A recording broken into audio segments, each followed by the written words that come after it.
to recap what has happened, you guys spoke with Azalea Dorenzo, this noble woman of the city of Callisto, and she says that she thinks that Galleazo Cassaro, in the months leading up to your arrival, was in fact assassinated, and his son, her godson, may be next. Kairos Cassaro is her imaginative next target for these mysterious assassins, and she wants you guys to help protect him. And he is going to be most vulnerable at a very big celebration coming up.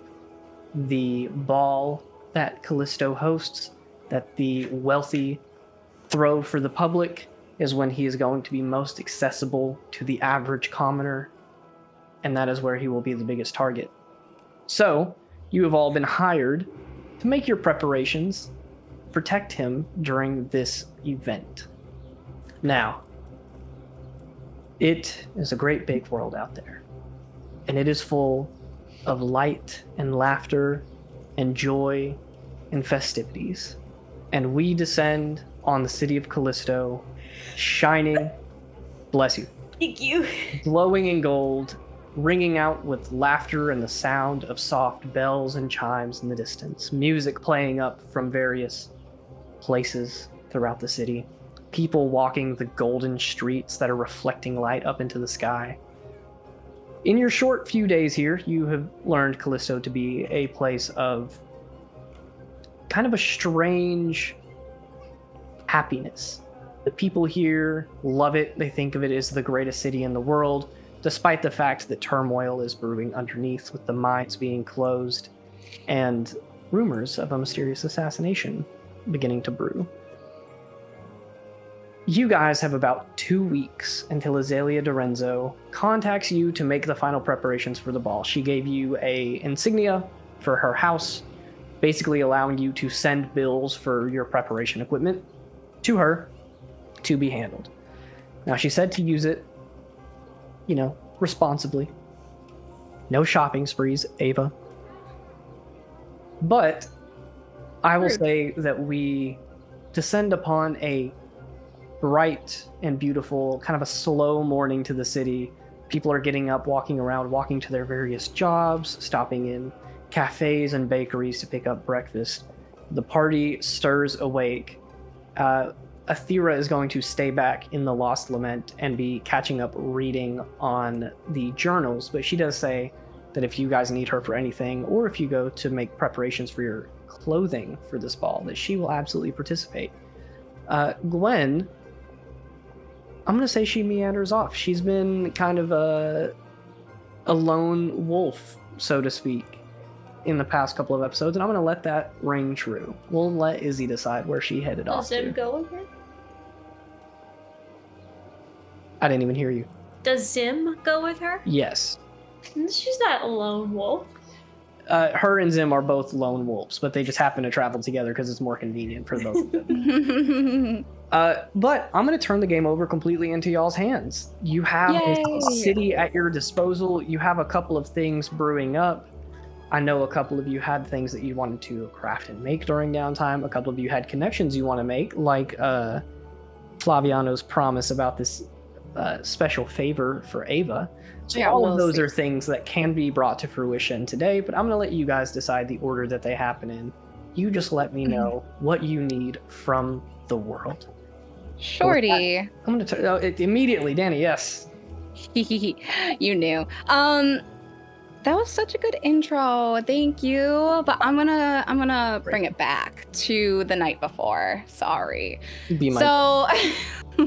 Secondly, I did message you in Ava, by the way, so please read that. But we're gonna go back to right after the investigation of the lab, because there was unfinished business. Thank you very much, Shorty. Also, I wasn't there last week, so if you guys could tell me what happened. You were playing patty cake with Gwen outside of the lab. Mm-hmm. You learned how to play patty. And you were actually doing really good. I'm pretty sure we rolled for that. So, okay. And Rosaries, Lucian, and Athera investigated into the lab and got a bunch of stuff. Ava, sneak in and So, investigate? Isn't that what you're hoping? Ava, first of all, does not like breaking and entering and does not like stealing. So, that was a big no-no, first of all. But secondly, she was like, okay, maybe I will do it if it's gonna help. But then all of a sudden, when it was getting to that time, she kind of backed out and then got really tantrumy and pushed Leo and ran off. So What? Ava throwing a tantrum, taking it out Right? of Leo and then running away? That's Yes. so out of character. Are so right. How could I? I am let so that great. slip my mind? Thank I you made for all like these notes totally skipping. for how to start the session, and Oh, I didn't yeah, skip. we do not start with a slow, nice little calm morning. We start with a hectic, never busy do. afternoon. Yes. People walking from one place to another. Very, very busy streets, very lively. Ava, please start us off with picking up exactly where we left Ava and Leo last session. Yeah, so Ava got angry.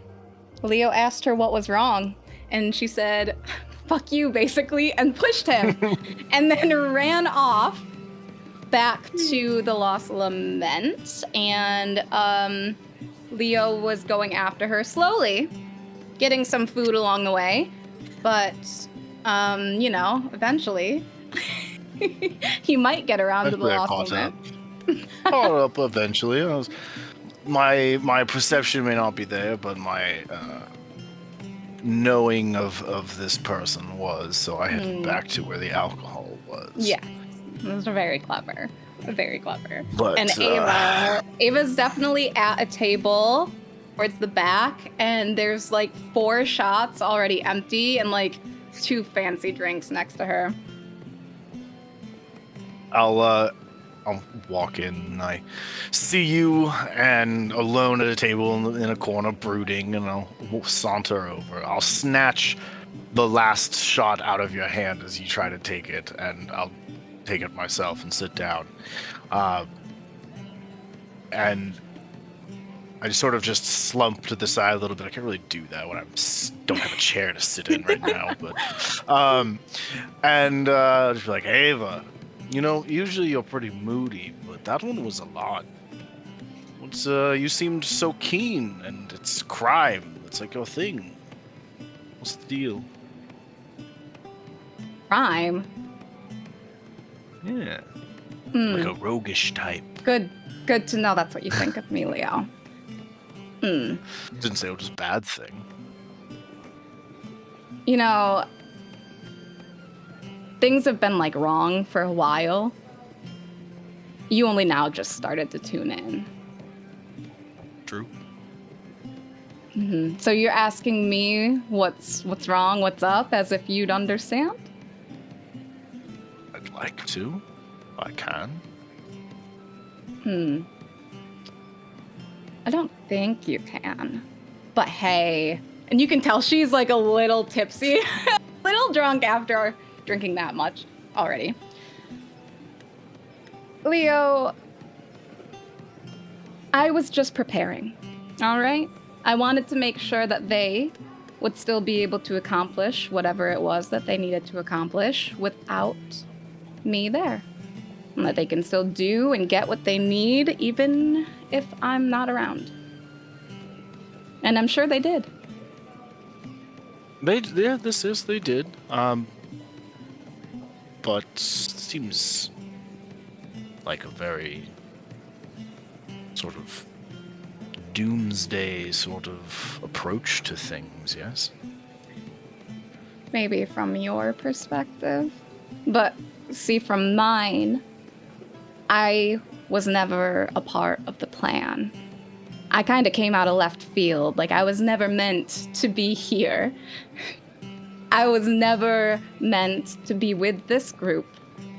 I was never meant to be at Earl Loomis. I weaseled my way up the ranks of the church and into Grace's good graces.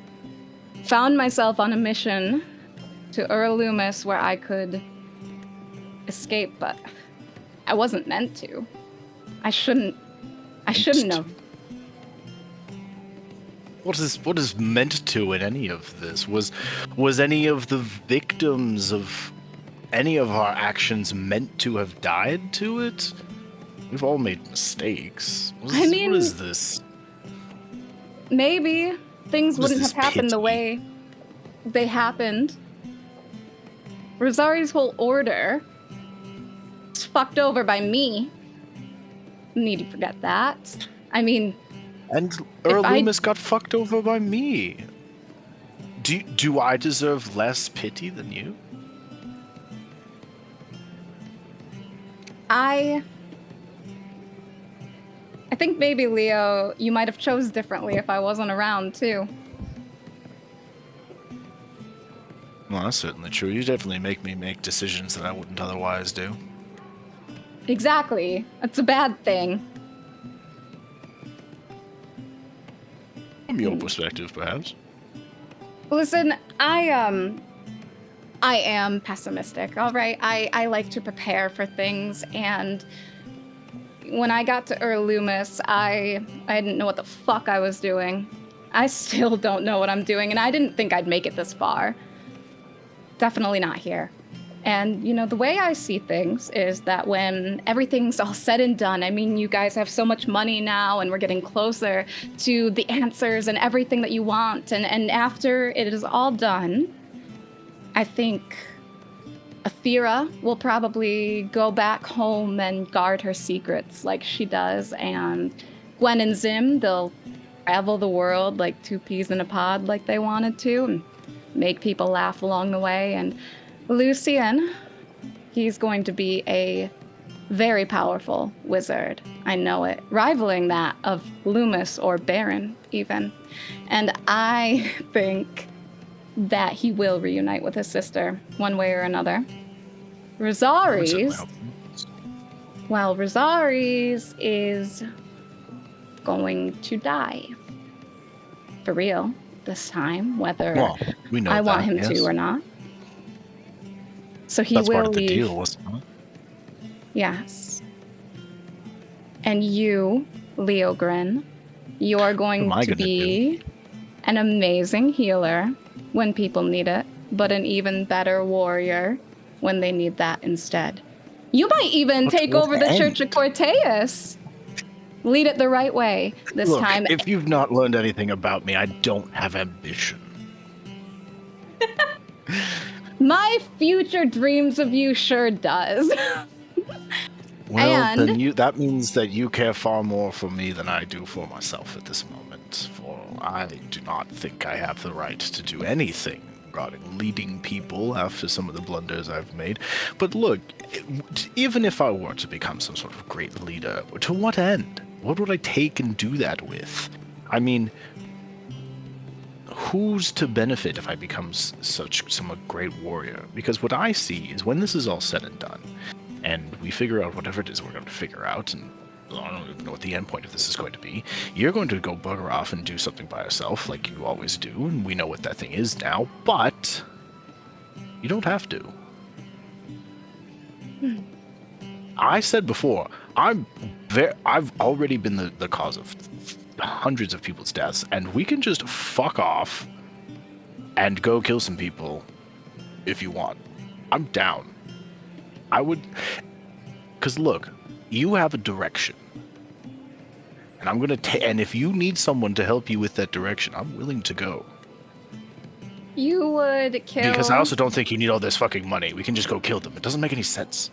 You would kill these random people who have done nothing to you just because I told you to.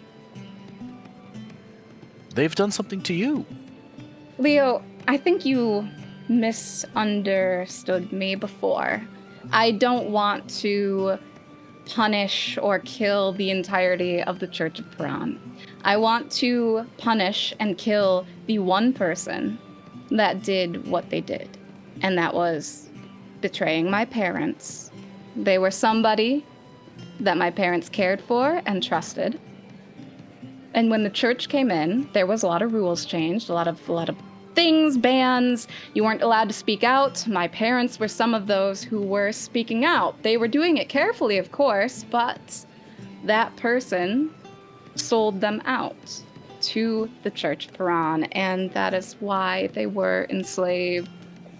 And I was orphaned. So it isn't the entirety of the church, though I feel like, yeah, it's a really shitty church and they probably deserve it. It is the one person that I blame for this that I want to punish. And Leo, it is a suicide mission. You realize that. Maybe I could help it not be. And look, you don't deserve the help. You want to go do this. It's something you have to do and whatnot. You don't want anything or anyone to do anything for you. But can't people still do it because they want to? I suppose that's not my choice to make. Leo, though, No, I don't think... It's not. Let me tell you one thing. Two things, actually. One thing is that Dahlia was also going to be a very, she was going to help so many people, right? And all those people who she helps, their lives would be all the better for it. Me, I don't quite fit into things, right? The only future that I saw was when I was at Loomis, and it began to weave its way before my eyes, you know, foolish, maybe childish, but my future, the only one that I saw, it was with you. All of you. And yeah, it's stupid because I wasn't a part of the plan. I wasn't part of any of your plans. I'm going to be alone after all is said and done. Again. And I don't want to be alone again. You don't have to be. That's And you. No one wants that. She's gonna for push you. you. No one wants that for you. And look, people are going to do nice things for you because they care about you, and you're going to have to just deal with it. So look, I'll leave you with this, and I'll pull out from my back pocket a silver gilded rose that I picked up on the way here. And I'll just put it on the table. See? First things first, people will do nice things for you. Planned this whole thing out. And I'm going to take another shot, and I'm going to go to bed.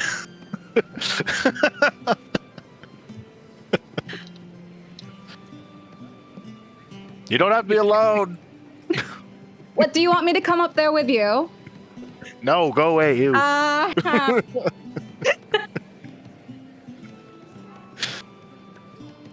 And I think that's where that scene ends. I just had to, you didn't let me finish my business, Shorty. So now it's finished. You're so right. You're so right. You're so right. Did try to give you a thing too, but he cut me off before I got to you, Dahlia. I totally didn't get a thing. Everyone's futures was so great. I didn't even get one. I love that Ava is over here like, I see everybody's futures, and Dahlia somewhere like, I can feel Ava stealing my business. Yeah, totally stealing my business. I was never meant to be part of the group. Y'all found me in a box. Found me in a box. Hey, they would have found you either way. That was a Leo thing, technically. Well, unless you guys have anything else, the remainder of this day is spent sneaking into Cassaro's office building that is now almost entirely vacant to catch up Dahlia and all of us on what happened. Athera got a handful of journals from the past, like 6 years or so. Lucian got a pretty decent size chunk of unrefined viridium and also learned how the refinement process works. You have to be a magic caster to refine it because it holds magic. And I think that's like the main two. There was the teleportation circle that was hidden in the rug. That was like the main thing. Fully stole the rug. No, Athera stole it. I didn't steal. I don't steal. I told you that. My shiny rock was the main thing. Thank you. Okay. Yeah. So, unless you guys have anything else, that is the remainder of the day. And then my intro kicks in, and it's a very nice, beautiful morning in Callisto. Just redo that in editing or something. Yeah, I'll go back in. I'll totally do that. No, you won't. You No, never do. I hate editing. It's a pain in my ass. So, with that being said, what do you guys want to do? You have 13 days to kill, roughly. Did you see my sending, Shorty? Or my thing that I didn't do a sending. What? Yes, but You saw my message? in order for you to do things, you have to do them on No. camera. No, you have to reply to me now. What? All right, let me write this down. I'm making other preps for the other things that you're having me do. Okay. Well, somebody else can go first. Yeah, what are you guys Crafting doing? text will be done on camera. I'll go first. I have sort of a narrative thing to do. Holy druidic. He sounds fine to me. That was not druidic to me. You and Jocelyn. Oh, I think that's a gosh. you thing. Yeah. Everybody's druidic. If it's everyone, it's That's either a you or you the, problem. like server that we're on. It's you. Okay. I stored 40 charges of fireball into that chunk of iridium, so now we have a nuclear bomb.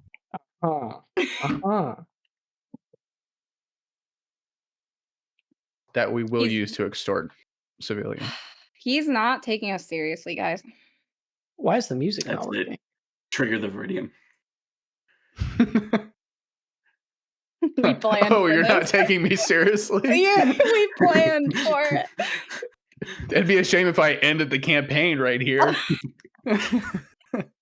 Use the light cantrip to just put a countdown clock on the Viridium.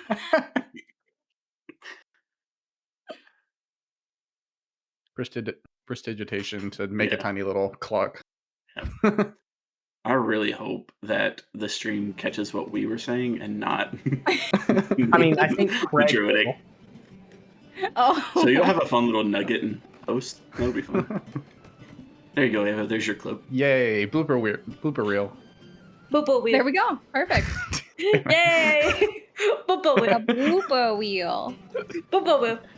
So anyways, Leo, you had a narrative thing, right? Yeah. I did have a narrative thing. Oh, yeah.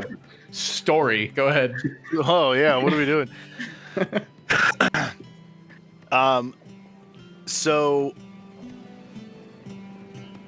Leo, this is sort of a weird thing because like this is a very sort of technological city, but I think it sort of gives a unique opportunity to go and canvas the city for its relationship to divinity. How do people fucking feel about it? How are they interacting with it, etc.? Because as much as he is sort of like calm when talking to specifically like Ava and Rosaries about it, like he genuinely doesn't know how to reconcile sort of what happened, and how to sort of move forward. He's gotten a better idea about like separating sort of actions of people from concepts that they follow, but he's gotta do some work figuring out how to reconcile that in himself. And I think the foil of Ava sort of drowning in that same concept is sort of spurring him to try and figure out how to not do that. Mm-hmm. Yeah, let's take this one step at a time. You said that you want to kind of get a beat on the city and see how they feel about divinity in general. Not any specific god, but just like how do they feel in Correct. regards to godhood. I'm going to let you choose one or the other, but you get different information. We'll say that you spend the rest of that afternoon walking around the city. You can make either an insight check, which might give you a little more personal information on the people, like the cultural values that they have, or you could do a religion check, which will give you a much more literal answer, like how many chapels do they have and temples, what do these people hold sacred in terms of their culture. Insight is definitely going to be a little more broad, religion is probably a little more focused in specifically on gods, versus insight is a more cultural question. I think it's gonna be the more cultural question. I think this is what we're asking here. Give me an insight check. All right. What's my bonus to this? My bonus is good? Question mark. Yes, it is.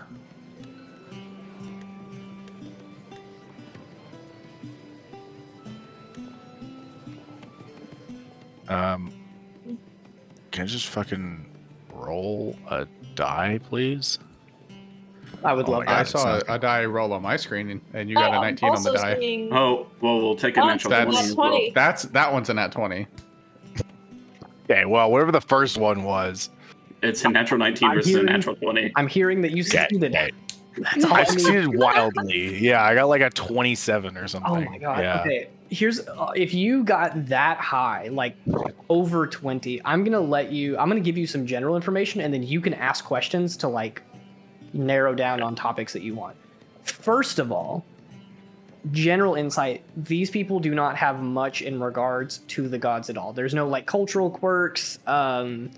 They might carry over some like really empty sayings like "oh my god" with their language, but it's not rooted in to put this into like real world information, like Spanish, literally the phrase adios means to God. Like that is a very ingrained in the culture religion thing. Like the Latin Hispanic Catholicism is very, very prevalent in the language and the way that they act.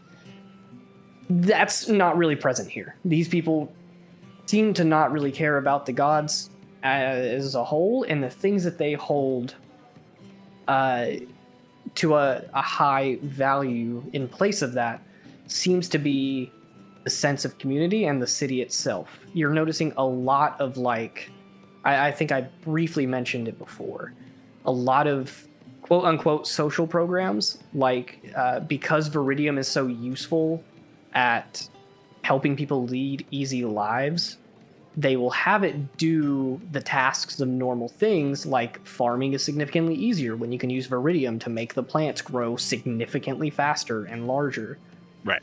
But there's no reason that people should have to, like, bust their ass working 40 hours a week and someone else is like profiting a lot. Like there are wealthy people in the city, but even the lowest of the low are still like, yeah, we have food, housing, comforts, like we're leading a happy life. The Viridium has made it where that's possible. So that's a thing that you're noticing a lot of, is the people love to take care of one another.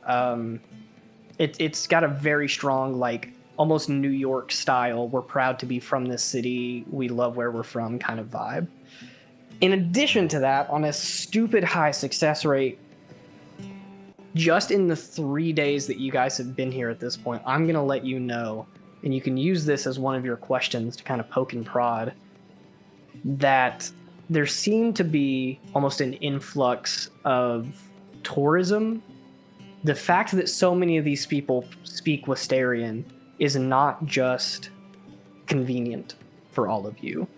It's definitely a lot of people from Wisteria and Chimera come here, and you're starting to notice slowly more and more, whether it's just you getting out in the city or more people showing up, a lot more people not native to Callisto walking around the streets wearing clothes that you peg as different, or walking around confused and in awe of the golden streets.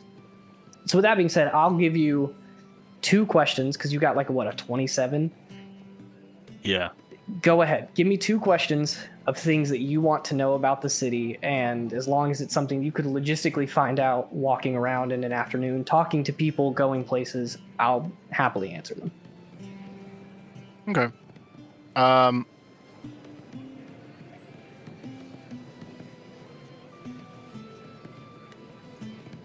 I think one of them is more of a physical question, which is like, I would love to know what the like location of the most like divinity is around here. Might not be the answer you're looking for, But they do have, because it's not a super big city, it's kind of like, I just recently learned that like Rome in its peak, the city itself was like a mile wide, something It's not like that big, yeah. Not that big. I would love to say that there might be 2 or 3 kind of dotting the different sections of the city, kind of like non-denominational temples. They're not dedicated to any god. They don't have anything that makes them specific to any deity or any group of deity. It's just like a, hey, this is a place you can go to do your religious stuff. Feel free. It's, kept by the city. They look really nice. There's a bunch of like materials there, like incense and prayer mats and whatever you might need for basic religious stuff. But it's obviously not dedicated to a god. So a couple of those. Okay. Dotting the landscape. And then what would your second question be? We'll say that you kind of take note of those places. Yeah. I think my second note is sort of strange because you said like a lot of people were like very comfortable here.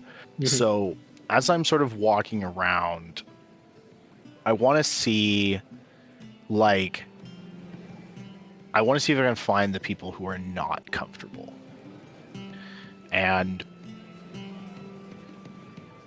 like if there are people going through hard times here and what they sort of do about it, like do they turn away from the society that failed them? Do they sort of hold fast to the concepts that exist around them? What happens to people in this city that fall through the cracks? I love that question, and I think the best example of this right now is the fact that the mines are closed, so a huge chunk of the city's like workforce. I don't even want to put it in terms of a percentage because it's a huge city. It has more people than I can even fathom to imagine. Yeah. But a large section of this city's commerce has been effectively shut down. And the people are very, very disenfranchised by that. Both the people who work there and the people who reap the benefits of Viridium. So it's kind of a ripple effect. If no more Viridium is being mined, there's no more Viridium to be carelessly used to grind up and used in soil to make the plants grow, crazy amounts of crops and feed everybody so easily. There's also not as much Viridium to be used in making some of the plentiful leisures that the city is used to, like the airships and things. So that kind of production has stopped. But the people who are incredibly disenfranchised by that, like the miners that Rosari's interacted with before, who are completely out of work and wanting to reopen the mines, the vast majority of them are. Even they seem to kind of, I would love to say, fall back on the city and say, they are still choosing to live here despite being inconvenienced by the city's political choices to close the mines and things, because even in the worst case scenario, they are still okay. They still have everything they need to survive, and they're not worried about their future in terms of safety and survival. In terms of success and labor, they're like, we want the mines back because it's A, for the betterment of the city, and B, because they get extra money to spend however they want. Sweet. Okay. So considering that, I think for Leo that's gonna be like a long time, like days of him going about and sort of just observing people. And I think the thing that he gets from this is, one, that it doesn't require divinity to create community, which I think is something that he hadn't really figured out before. because a lot of his expectations or upbringing was like, here's a community based around a centralized concept in religion or a god or whatever, and that's also like sort of the main thing that's plaguing the world right now is like this religion that's sort of rampaging across the continent. And you see here people who, and I think also Earl Loomis is a little bit about this as well, where people have just come together to sort of like do a thing without necessarily a unifying ideal. And additionally, that when hardship comes, that rather than sort of throwing their hands up and saying like, well, sort of, this is the will or whatever, it's back onto the community that has supported them and they have supported to maintain the community. And what he really sees is that no one really went to, I don't know if spite's the right word, but no one became hopeless because they had this support system. And I think what really is the difference here is that he figures out that people turn to violence, especially in the case of like Avant is what he's thinking about here, when hopelessness enters the picture. And I think we see that in a lot of the party members as well. Rosaries and Ava are self-destructive. Lucian has become externally destructive. Even Athera is becoming reclusive. And so we see all of this, and it's all because of hopelessness. And what he sees here is that religion doesn't guarantee hope. It sort of guarantees a guarantee that is meaningless. So I think he finds comfort in that. And I think it just redoubles his sort of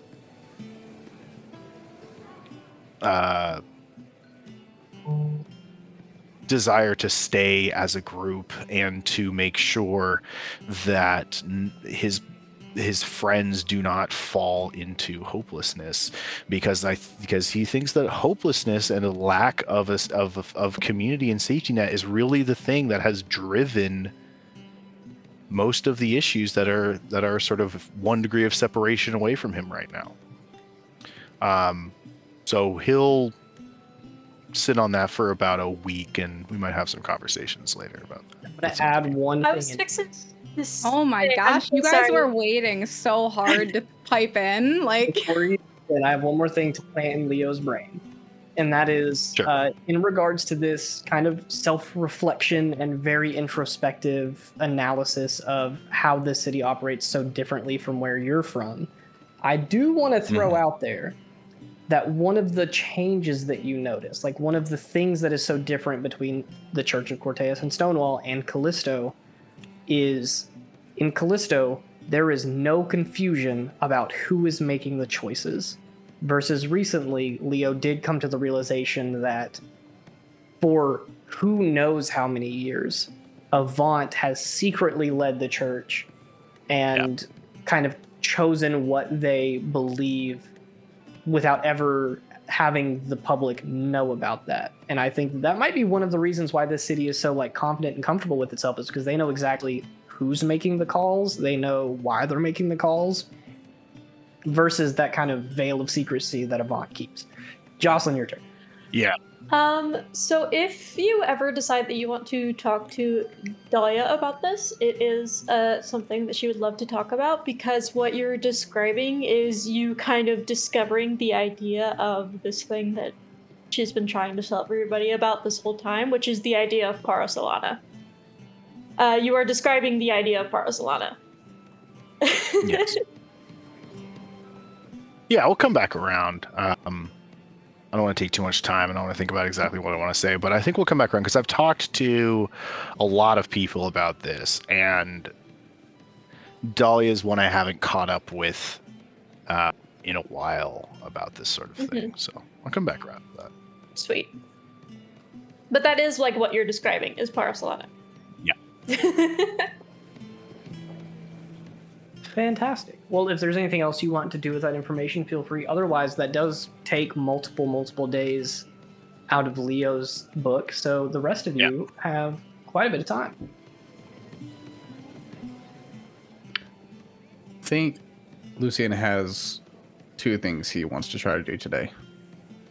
One, I was hoping Ethera or Gwen would be here for this, because I want to ask them about the aboleth that Professor Remen mentioned, and seeing if they know anything about it. You know what? I will roll a really quick... Ooh, I don't know what kind of check to make this. It is a magical creature. It might be Arcana. I'm going to roll one with disadvantage, because chances are they do not. But if I roll really high, sure, why not? They've taken some classes about this. I might let them even re-roll whenever they get here. But let's just see kind of how they do for now. Definitely not. That's a nat one. They have no idea what you're talking about. They look at you like you're speaking a different language. And Athera is just, I'm going back to reading my books. And she continues on her little thing. In that case, Lucian is going to go back to the library where he first ran into Professor Raymond. Yes. And going to start looking for any kind of literature on aboleths, anything regarding their history, location, aggressiveness, attitude, anything on them. Go ahead, give me an investigation check. You're in a library. I'm not gonna have a ton of info. Just roll flat. Let's see what you do.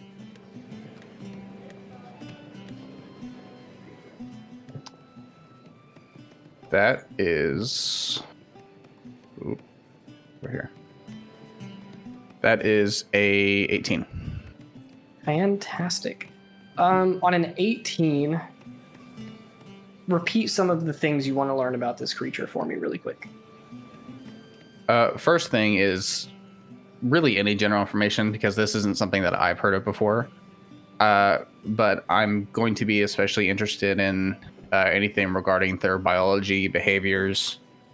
I've already heard from Remen has already told me that they are away from their normal, their normal spot they usually rest in. So as far as environments, I guess I could also just check in to see what environments they prefer to stay in. Yeah. You did say previously that they were like Neuronin, right? Yes and no, and I will re-explain here on this check. The history that you get, it's very brief. Not a lot of study has been done on them, partly because one of the things you find out is they live pretty deep in the water. They seldom come up towards the surface. They often live in like trenches and caverns and like deep sections of the ocean. But typically, not too far from a coast. Like they're not going to live out in the middle of the ocean. They're going to live closer to land, but deep down. The info that you do get is they are originally, most notably from around Wisteria, specifically around like the Averton region. That's a very like aquatic heavy place. They have these huge sections of aquatic life, but they were hunted so much for their psionic abilities, one of which, connecting the dots to what Professor Remen said, is the ability to essentially take their consciousness and place it into another creature. What they will do is whenever they're nearing the end of their lifespan, and most of this is kind of an assumption, but with Professor Remen's description, you think that it's at least mostly true. they will lay a clutch of eggs and then choose one that seems to be the healthiest and strongest, and then take their consciousness and like project it into it after it is born, so that they effectively live forever and retain the memories of their previous lives. Okay. So there's a very real chance that if you run into an aboleth, it is like it's technically been alive for thousands of years.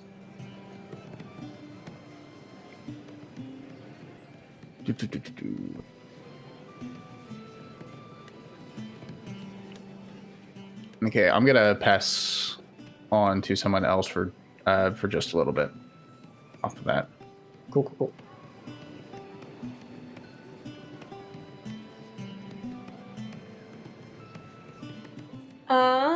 I guess I will go. Other than the crafting thing that I am doing, and, working at the hospital, which if anything else interesting happens there, that would be awesome. I would like to ask Ava something. So I guess I come find you in the afternoon at a It's table not hard. somewhere. She's drunk at a table, Yeah. slumped over. And I'm like, Ava, Mm, you know a lot about this ball, right? I know a lot about it. What I've read and dreamed of, yeah. Well, I have never been, nor neither. have I ever learned much about it. What is it? It's like a grand party, really. A You know, party? everyone dresses to impress, and you dance, and you have fun, and you eat, and you drink, and there's tons of rich people everywhere. Don't parties you usually know. have an occasion? What is the occasion? Rich people like to have fun, and we're invited Invited. because we're trying to stop an assassination, Dahlia. Oh, right. I don't think we would have been invited otherwise, to be honest. Flick. I don't know.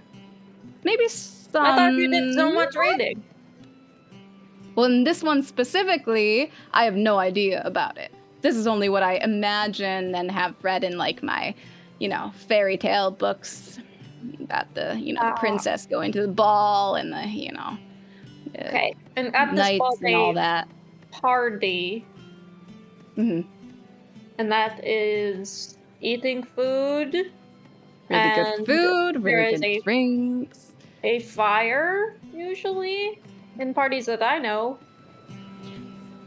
No, this is probably inside, and there could be perhaps fireplaces. I mean, it's probably a grand ballroom, really, for dancing, lots of space. For dancing? Oh, that is like the point of a ball. Is dancing. Yes, of course. Ava, I do not know how to dance. Yeah, I don't think really any of the party does besides me, it seems. Which is a good point. You bring that up. I am running a special right now. 5 gold for 1 hour of private dance lessons. Counter offer because I have no money. I keep you alive, and lesser restoration when you are really drunk. Oh, yes. Because I am using up Leo. I think he's getting annoyed with me, honestly. It's very hard to annoy me. Good. Because I can drink a lot. And she points to all... Oh, you can't see. There's a lot of glasses on the table. Just so you know. I can hear the way you are speaking. Yeah, I'm getting there. But I will teach you to dance, of course. So this is what I've got. And then she stands up It does the worst shuffle you've ever seen in your entire life.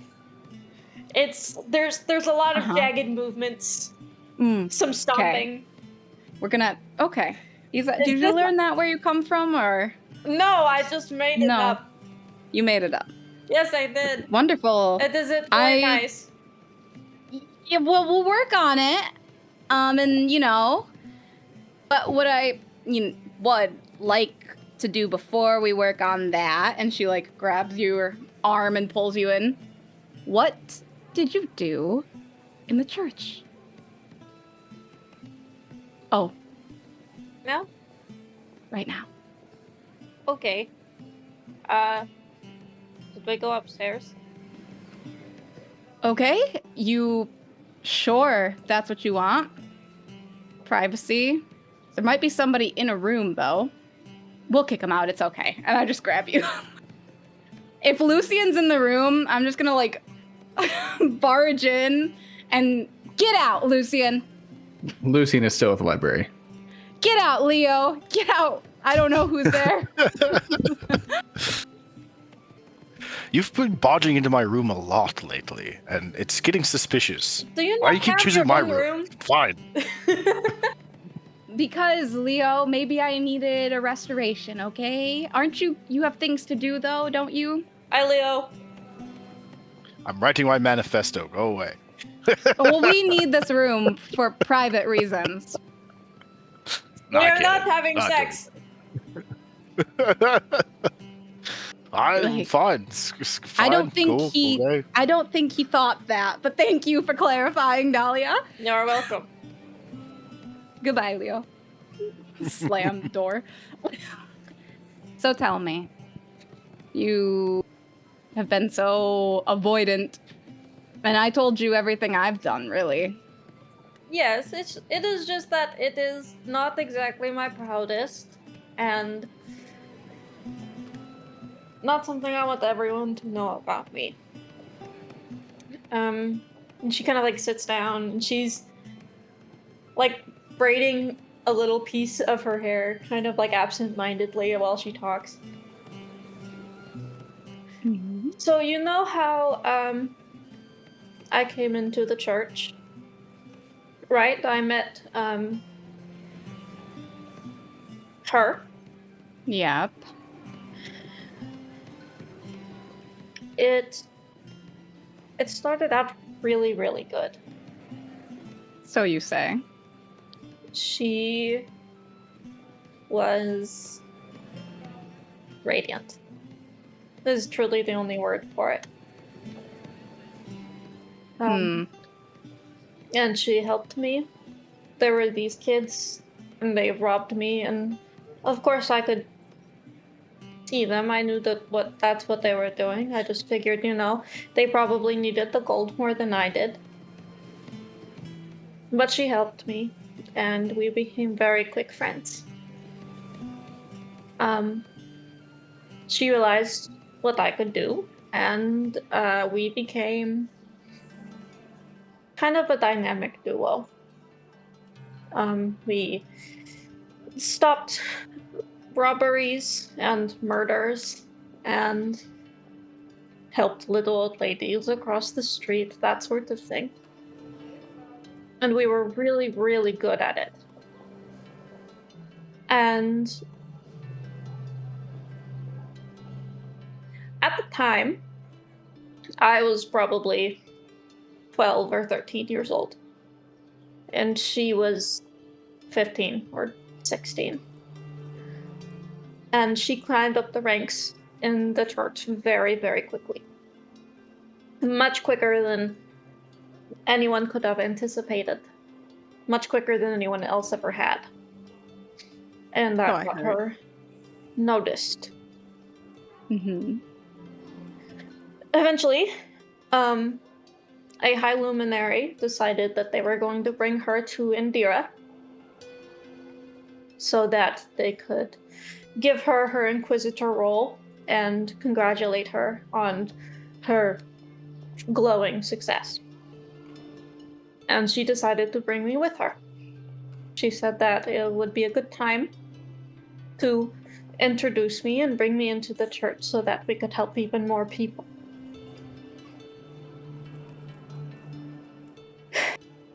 So we went to Indira, and I met the High Luminary. They had me prove myself, you know. And Yeah. after finding that my abilities were legit, we helped people there, just larger scale. You know, all of the things that she said that we would be doing, we did. And we were very, very close. And that lasted for about a year. After that, they decided that they were going to send her into battle. Something that she had not done before. Something that she really wasn't ready for. I mean, she was 15, maybe 16. And she is, you know, you've met her. She is not a soldier. Not really. It's never what she's been best at. And I started having visions. My crystals, they were not broken, and I was healthy. So my powers worked a lot better then. And every time I was around her, all I could see was her dying. I could see her slashed throat. I could see her guts. I could see blood seeping through her armor. And always her eyes on me. And it was more that I could bear, so I helped them with battles. I was invited into what they would call the civilian aid room, but I now know was a war room. And I helped them use my ability so that they would win. Because when they won, she survived. And I helped them of my own volition and willingly for much, much longer than I should. Mm. And there was this place that she was in, and it was horrible. And they said that the civilians were revolting, that they didn't, you know, want the goodness of the church, that they were bad. And I wanted her to live. Selfishly. After that place fell, and I realized just how bloody everything was, and just how much of that blood was on my hands. I mean, I couldn't do it anymore. I told her I was going to leave. I told them I was going to leave. And then they put you in a box. Everything went black, and I was in a cell for 9 years. And I can excuse most of the places that I caused to fall. Most of the lives that were taken that were my fault. But that first place was my fault. And its name is burned in my heart forever. And what was that place? It was called High Rock. How did I guess? I don't know, how did you guess? You are a much better person than me, Dahlia. How do you mean? I watched many hundreds of people die. Because I wanted to keep one person alive. That is selfish. It is something I will atone for the rest of my life. Ava takes out Rosari's dagger that he gave her. Dahlia. And she starts walking around you. You can see me, can't you? I can sense you. And what do you sense, Dahlia? I sense that your feet are hitting heavier than normal, so you're agitated. And I heard metal slide, so there's probably a weapon. Your ears really are good. That is true about blind people. That's funny. And me specifically, my ears are quite large. Like I said, you're a much better person than me. I do not feel like a good person. But I try. And what else could I do? What else can anyone do? You talk about forgiveness. You were able to forgive me for all my wrongdoings. I was. Iraq was my home. It was. You were there. What? You were there. You were the one. And she kind of puts the dagger, like slides it up your back to your shoulder. And you did it willingly? You weren't even in the fucking box yet? No, I was not in the box. I was in Indira, in the war room. I was also 13. I was young too. I did not know you were from there. It was terrible. Were you there? Did you see it? Did you see the fire? The death? The blood? I saw a lot of it. More than what actually happened. I saw everything. It is my fault.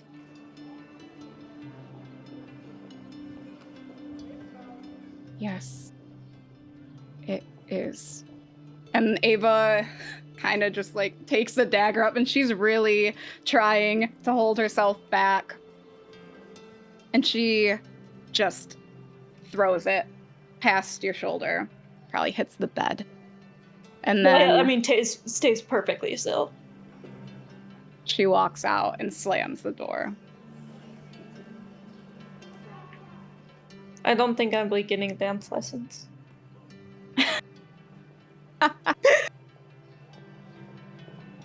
I'm just gonna like stand there for a while and just kind of like huddle.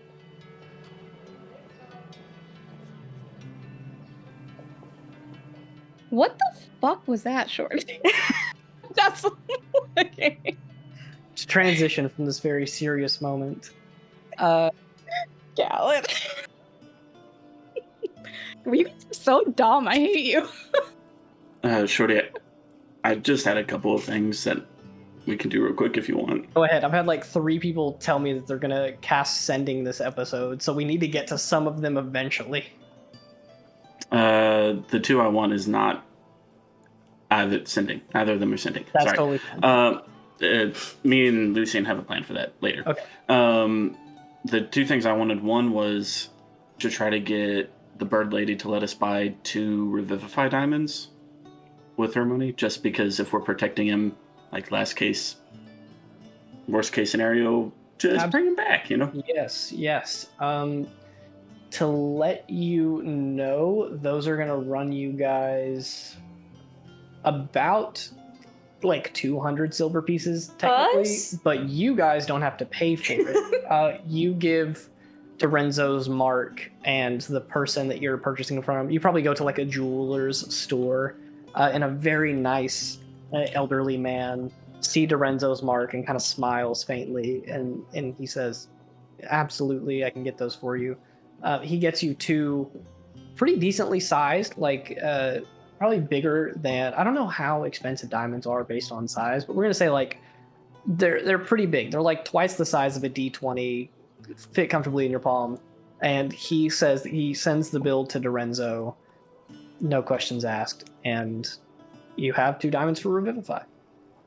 The only other thing that I will do that Lucian going to the library kind of kicked into my mind was Death told me to look for a weapon and was not specific about the name or the exact location, so I guess it's up to me to figure that out.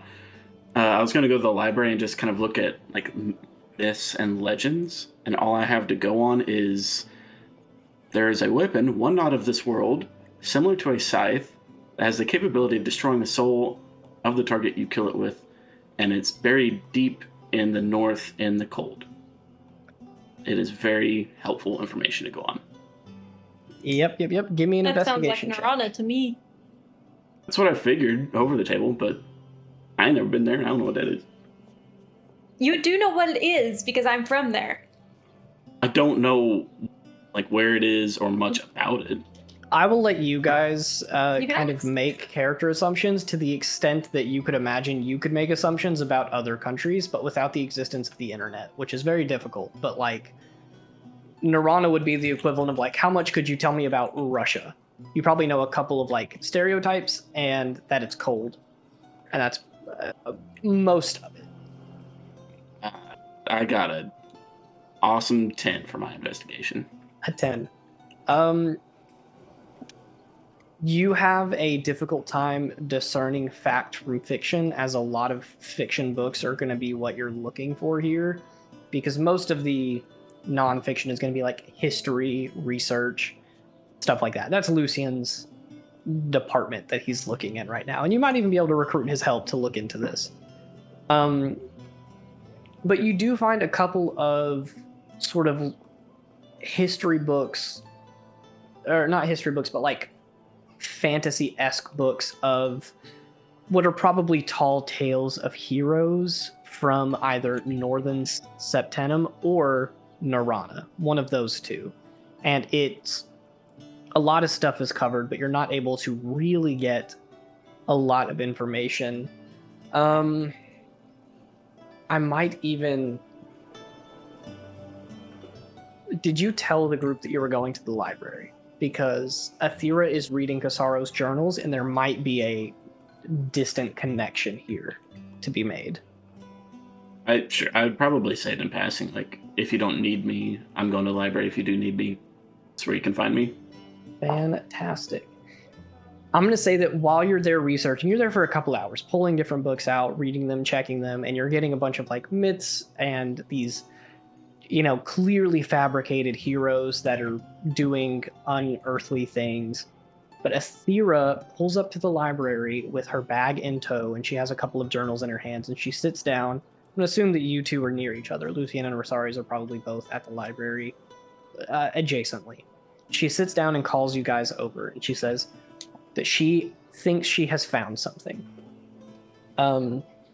She looks at both of you, being the two that helped her do the little investigation in the office, and she says that Cassaro, Galleazo, not Kairos, the father who's dead now, in his journals for the past 6 months to 12 months was really, really worried about this sickness that he thought he was getting. He thought that transmuting objects was slowly like poisoning him and transmuting himself. And she thinks that's probably why he was getting tested for these various minerals, because he was making gold like crazy. But before that, and strewn about in the, you know, after about 3 or 4 months pre-death, prior to that, he was researching and looking into a sort of, he phrased it as like a curse on a couple of different areas in literally the border between Northern Septenum and Nirvana, like where they almost touch. And there are multiple areas where people will die and then just come back as undead. No one's casting the magic. It is just a like weird situation where people can't die. They're like burying people in boxes with chains on them to prevent them from being risen as undead. And this thing is like plaguing different areas. And he was looking into it. And then he was looking into it and looking into it. And then he died. He was researching this for the better part of a year. And then suddenly he is worried about this sickness and dies.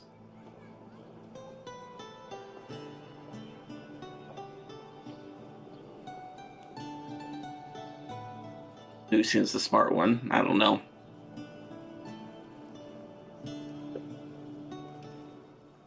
Can I take the journal? One, I guess Lucian will go ahead and take the journal and kind of reread over these details that Athera found. And then can I see if I notice any books in the area I was just in that could refer to this phenomenon? I'll have you also give me an investigation check. Okay. Yet another one. Most of what you're reading just confirms what Athera said. She has a couple spaces with sticky notes attached to them. Mm-hmm. And yeah, Galleazo was investigating these undead issues, like I said, for the better part of a year. And then in the last couple of months of being alive, got very concerned about this issue about transmuting minerals, but it never popped up in his blood work that you guys saw. Like, you never saw gold pop up, you never saw silver, you saw moderately healthy amounts of copper until the very end. And then he's dead. What'd you get? I got a 15. 15. A 15 is pretty solid. It's not going to give you a ton of information without dedicating more time to staying in here, but we'll say that on this day that you guys are sitting there talking, you start looking in, and Cassaro phrased it as like a curse, and you start looking into that. On a 15, you find a book about, it's poor phrasing, but the way that I'm thinking to articulate it is like magical byproducts, where powerful magic is cast and it has a lingering effect on an area. Perfect callback to Terra's crypt, where it was basically a wild magic surged area that a couple of you guys got to interact with. It could be one of those. It could be something local to the area, like a magical plant, something in the ground, a creature even, that's resurrecting these things as zombies and undead. Or it could be something that the people are doing. It could be that they are performing, some sort of ritual or eating something even that is causing them to reanimate post-death. To at least start narrowing it down and finding it's got to be something magical in nature, obviously. Chances are it's going to be something powerful, because reanimating undead, especially permanently, not just temporarily, is decently high level stuff.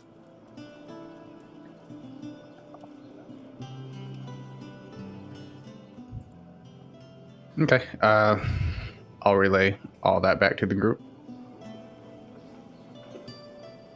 So Athera will tell you guys that she has no idea how this applies to what you're doing, but she did find this out, and she thinks that in terms of figuring out why Galleazo died / was killed, it's definitely something to keep in mind. So this sickness that he's talking about maybe could be one. He was investigating this thing for months and months before dying. When the bodies were reanimated, did they have their abilities, or were they just more like zombies? From his descriptions, they were more like zombies. Got it.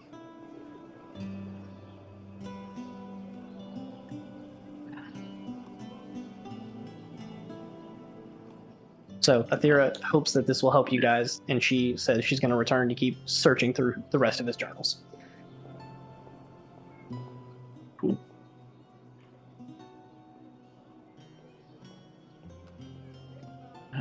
Most of the rest of the stuff I have is the crafting, which we can do towards the end. And that's when I was going to do the sending. Gotcha. All right, the rest of you, I hear you typing furiously away. Hi. Hello, Hey. Okay, we can do Vera R. some of my stuff. Absolutely. Brian, you want me to say the stupid sending? I do. If it's something that you want to remain completely private, we'll kick the others out of the voice chat. But I at least want the stream to hear it.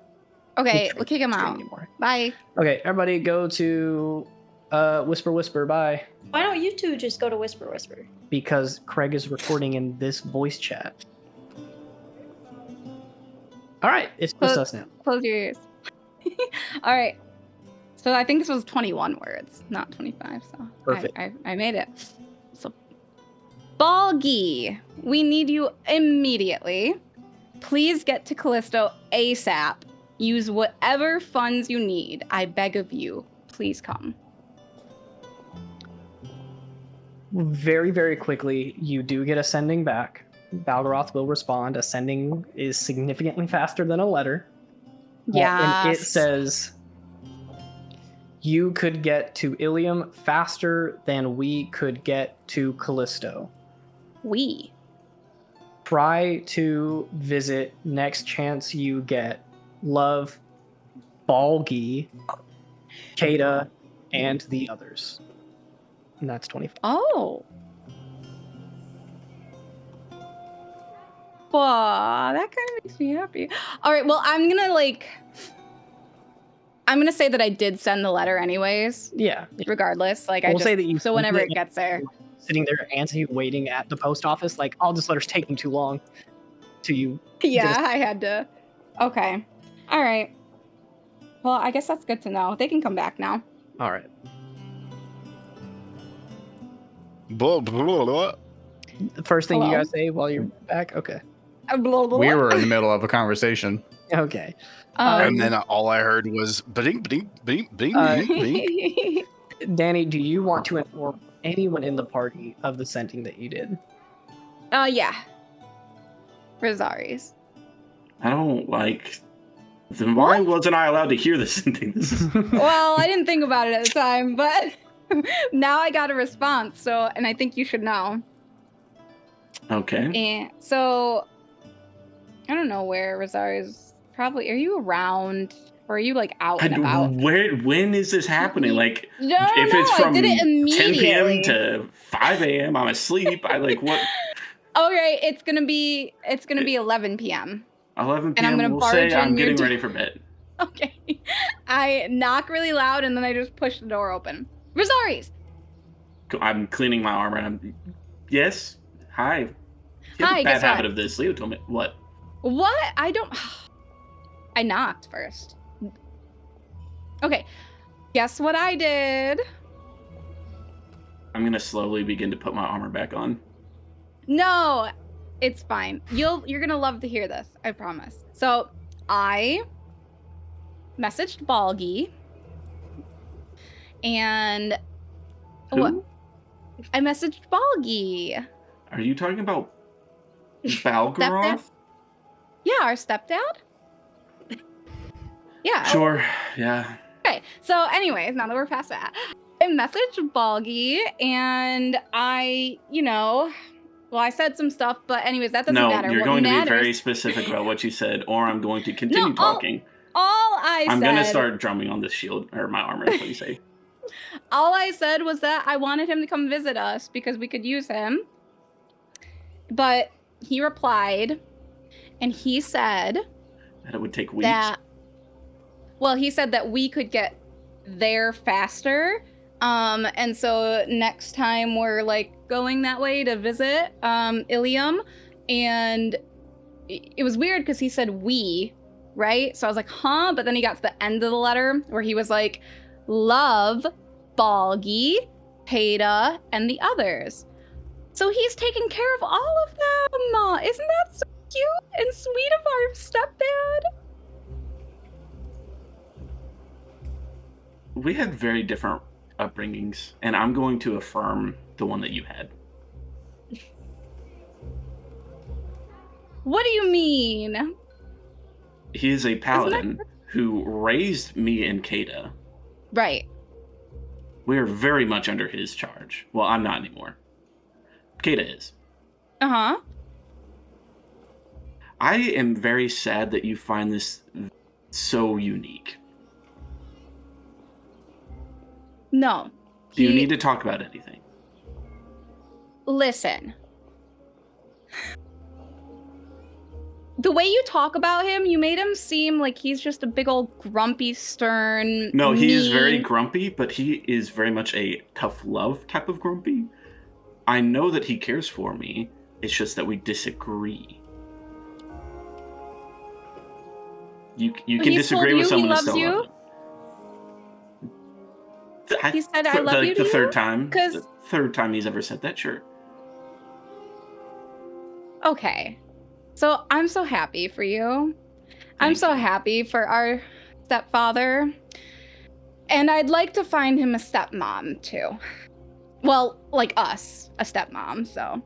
He works at a tavern in Yeah, a our very large tavern. city. Listen, He Rosarius, can. I know a lot of girls. No, I'm gonna find him a nice girl, very pretty. No, if very you find him a girl, flexible, I'm not very going to approve. flexible. If we're gonna have a very- stepmom, I she'll have to probably be approve. my age. I have to maybe approve. a little. Too young. You have to approve. No, I have to approve. Oh, fuck. Okay, well, I just would like to get a stepmom for us at some point, so I'm just saying, be on the lookout for that. I'm going to be honest. Kate is probably on this already. And how long? This poor man! He was a warrior paladin who almost got killed by his brother, and then now he needs a wife because he needs some good in his life. He's got a bunch of little bitches. He's just going rampant. You know, you Hey, I'm look at gonna you put a died. pause. I'm gonna put a What? pause on your rant. I have a revelation from God. Joy. Not a revelation you're going to want to share. I just have to share what Gatlin sent in the fucking chat. He said, "Can we introduce Balgaroth to Mary Ann, the waitress from Vitore?" Yeah. Oh my god. No. I As- ship it. Yeah. While you keep your rant going, I'll just kind of look at you and go, "Yeah, I think you and him get along so well because you're very similar to one another. Really? You both push people away who try to care for you." Everyone just looks down. Look. Why? Look, Say that? Look, you get mad at me whenever I try to take hits for you or the party. I am very isolationist. I get that. I show my care by taking the hits. I try to do it on my own to prove that I care. You try to do it on your own because you don't want someone to care for you. We have the same problem for different reasons. Yeah. So I'll tell you what. You don't you dare think about going to save your parents on your own. And I will allow you to join me on the front line The front line. as long as you want. I won't reject your help. What if as long as I want is longer than you'll be around? Plan to be around for a long time. No, you made that stupid deal. The deal to get rid of all undeath in the world, that's going to take me 20,000 of your lifetimes? Wasn't specifically when Avant is All undeath was the exact terminology Death used. Really a poor bargainer. So you're gonna live forever? No, probably. I mean, I'll die at some point, probably. Longer Okay. than you, I'd assume. Oh no, we're gonna fix that now, okay? So maybe just kill me. I'll make a deal with death. Hold on. And I then- need to make sure I. That was such a crazy idea that Zach straight up DC'd. Hold on. You said wait. My internet went out. Dang it. Literally, you were like, hold on. The best I time. want to be very clear about what I heard. I want to make sure that wasn't the internet killing me. You said to kill you. I said I kill heard- me so that I can make a deal with death like you did. Oh, and no, then we no, can no. Let me be very clear. Death said this is a one-time thing. They barely let me do it. Oh. Okay, so you have to kill all undead before you're allowed to die. Yeah. Okay, Yes. I will become an undead. No. And I will be the last no. one that you kill, and then we can die together. Except if you're around me, I then have to kill you. There was no specifications in your little deal. You don't have You to were kill me not immediately. there. You didn't have to kill immediately. If I meet death. undeath, I need to get rid of it. Yes, but not immediately. Man, if only I had the ability to make it to where you never became an undeath. Oh wait, I'm a paladin. I'll find a With way. 2 clerics in Rosario. the party. All right. I understand what you're saying, though. See, no, I feel like you're hearing me. I don't think you're grasping it. I'm gonna find a way, Rosario. She just kind of like dances her way out. As you dance your way out, I'll just say, and don't message father without my approval. I may have things to tell him. And Dad loves me better. Bye. Father. To interrupt the ending of this conversation, you guys are like preparing to wrap up, and then you hear a faint knock, knock, knock on the door, and you hear Flaviano's voice just go, "Oh, Ava, I have a surprise for you." All of you get out of my room. I don't want to be around this. It's 11 at night. You have a surprise for me right now. I'm going to continue to put my armor on. Flaviano opens the door. Rosarius is gearing up, and he says, No, not that kind of surprise. No. I've called in a favor for you. Because of your stellar performance the other night, I have a friend who is very, very talented, very, very good at what they do. And I thought that you might appreciate their work. They are downstairs right now. You and your friends can go dawdle and spend money. I used a very big favor and got you a very nice discount on his products. So do not make a fool of me. Yes, sir. Anyway, that is all. So do we all? Oh, I'm so excited! Rosarius, come on! I continue putting my armor on, and I'll go.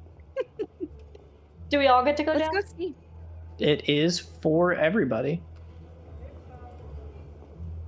Let's go see. I'll knock on the other doors if people are around, or wake them up. I don't know if you guys are sleeping, but she's waking.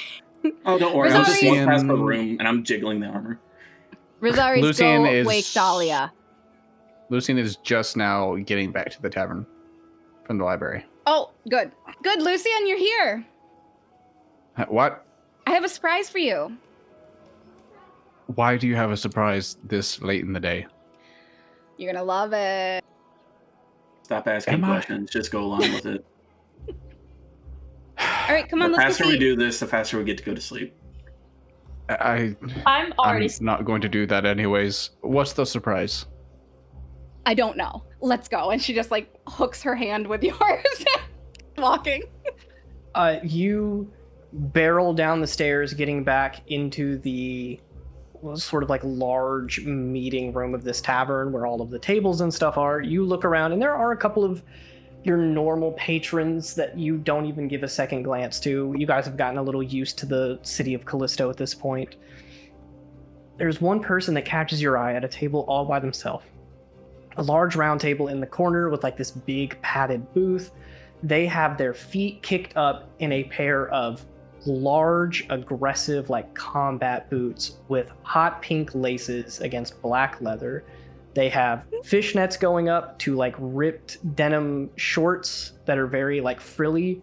A kind of like black leather jacket cropped at the waist. A mohawk full of like braids and weaves and hot pink and green dye. I can see the hard eyes forming around Ava already. I know. And then a pair of Stop glasses with describing like, my dream girl. one of their you know those things that can like flip down and then magnify what you're looking at. It has like one of those flipped up, and this girl is sitting back like rummaging through a sack and pulling out vials of ink and setting them on the What table. species is she? She is what looks to be like a half elf, but strangely enough, one ear looks human and one ear looks super long and elven. legit a half elf. Legit half. You see her Down the middle. Very like almost like dramatic makeup, like the big smoky eye, bold lipstick, and she has her feet propped up and she's like pulling things out and setting them on the table.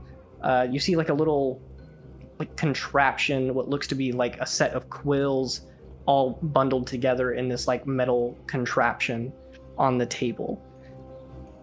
But you see Flaviano across the room and he kind of nods his head in that direction and Ava's very eagerly gonna take her and Lucian up there.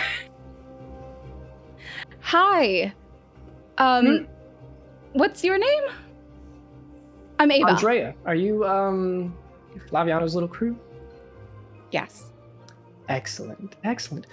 Go ahead, have a seat. And she sits up straight and kind of pats the seat next to her. I guess I'm coming down the stairs now. So he kind of said this was a surprise, but you're this is Lucian. Just She like nudge gives you a Lucian. smile and a nod. She's gonna take Ava's arm because you're the one who sat next to her. Kind of hold it up and begin like inspecting your forearm, pulling up your sleeve a little bit and looking at like the skin all over your arm. And you see her. She takes like a little pen, puts the cap in her mouth, and starts like dotting out areas. You gonna what's going on? Do you I'm like just, it? Or I'm giving you options. oh, I like options. Mhm. Options are great. Speaking of, Ava, I know you're probably a little rattled right now, but I think this is your tattoo artist. bingo. Did they say that? I was tattoo. She artist? gets a little skittish around beautiful Yeah. women. Hello, I am Dahlia. Hello, Dahlia. I'm Andrea. Pleasure to make your acquaintance. Hello. Please have a seat, all of you. We have enough chairs for everybody. She reaches over and grabs like a piece of paper and slides it onto the table, and you start looking at it, and it has like a short little list of names. There are What is going 1, on? 2, 3, 4, 5, 6, 7, 8 different options on this list with escalating prices next to them. And you see that she has marked out the price and wrote a new price next to it that is like a quarter of what it should be. You guys are getting a pretty solid deal on these. Are you So- sending the list? I absolutely can. Please do. I'm not going to tell you what all of these do because you can ask her, but I will also read it out for the people, watching. The list reads, obviously doesn't have the word tattoo on all of these, but it has barrier, Sorry, I got spell excited. rot, cantrip first, second, Yay! third, masquerade, ghost step, and absorbing. Are these the discounted prices or the regular prices? Those are the discounted prices. But she slides it over to you, and she says, "So, Flaviano tells me Bag of holding, Guys. please, Rosaries. wanted some tattoos, and I know Viridium is very short right now, but I owed him a favor, so here I am. Now I gotta pay for my equipment, I gotta pay for the materials that I'm using, but this includes none of the service, none of the upcharge for my friendly charm, if you know what I'm saying, and just a little knocked off the top because Flaviano's such a good pal, such a good friend." What do they do? I cannot read. I'm so excited. Oh, let me tell you. So you got some options. You got a tattoo that makes it where your skin's just a little bit tougher. Viridium is a very powerful tool, I'll have you know. And it makes it where sometimes you'll get hit with kind of weaker strikes and they just don't do anything. Barrier tattoo makes your AC 12 plus dexterity flat. Then we got a couple of tattoos that can store spells. The bigger the spell, the bigger the tattoo, the more expensive the tattoo. Those are pretty nice. You get to cast it once. I believe over the table it is once per day, not once per long rest. I might have to double check that. We're going to say once per long rest because it actually says that you can't repeatedly cast it at all, and that's stupid. So she says, you get to cast the spell about once a week. It has to recharge, it has to refuel. You got to rest, you got to recuperate. We got a special Callisto special, if you will, the Masquerade on there. It's local to here because Viridium is very, very unique, and its properties allow you to transform into other things. But it obviously isn't perfect, so in this tattoo form, you could use it to temporarily transform yourself into the appearance of someone else. Not illusion, transform. That's very important. If I wasn't so mad at Dahlia right now, Ava would grab your shoulder and be like, this is it. Well, I understand that this is the one that I need anyway. We'll say like a sideways glance, but Dahlia can't see it. Yeah, give you last a two. angry side eye. She says the ghost step one is real cool, real expensive. It basically turns you into like a half real person for a couple seconds, and you could walk through things and break free from restraints, and it's very cool. And then the absorbing tattoo, if you got the money for it. I don't know, you guys don't look like the richest bunch, but basically you attune it to a specific element or something. Let's say fire or lightning or cold or whatever. You get hit with it, you don't take as much damage, and every once in a while you get to just completely negate the damage. It's very nice. It's very nice. Rosaris, I have been dreaming about the ghost step tattoo for like ever since we got into Callisto. So please, can you give me some of the silver to pay for it? I'll let you guys know I only take pure Callisian silver. This is the one thing I want. And I have most of it. I only need like I only need like 1,200 more. That is by definition a little not bit more. most of it. It's just a little bit more. We will circle back after we figure out what everyone else wants as well. If it would not bother anybody, I would like the masquerade tattoo. I'm a very recognizable person, I have found. Yeah, clearly. I'm not sure what you mean by that. I mean, clearly your face is clear. It's got glass on it. Does that hurt at all?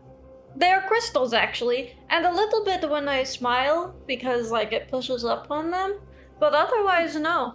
I can't see though.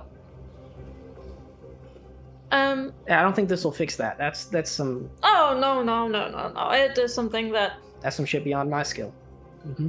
No matter, but I would like to look different sometimes. Oh, honey, you are beautiful just the way you are. Oh, thank you. It is not that I don't think I'm beautiful. I am indifferent. But I would like for some people to not recognize me. I don't know if that's psychologically healthy or not. Anyway, okay. One for the masquerade if you got the coin. Anybody else? If it does not bother you, Rosaris. That's fine. I'm just making sure we have enough silver. I'm going to slowly pull my arm away from Ava and put it back by my side and scoot a little away from both of them, slightly disgusted by the amount of physical contact I've just had. She's gonna look at you, Lucian, as you're like getting situated, seeing your arms like already having like constellation tattoos and stuff on them. She's gonna say, "Ooh, yeah, you're gonna have to take your shirt off for me to find any room. These need space." Ooh, pretty boy is gonna take his shirt off? Yeah, he's alright. Nice.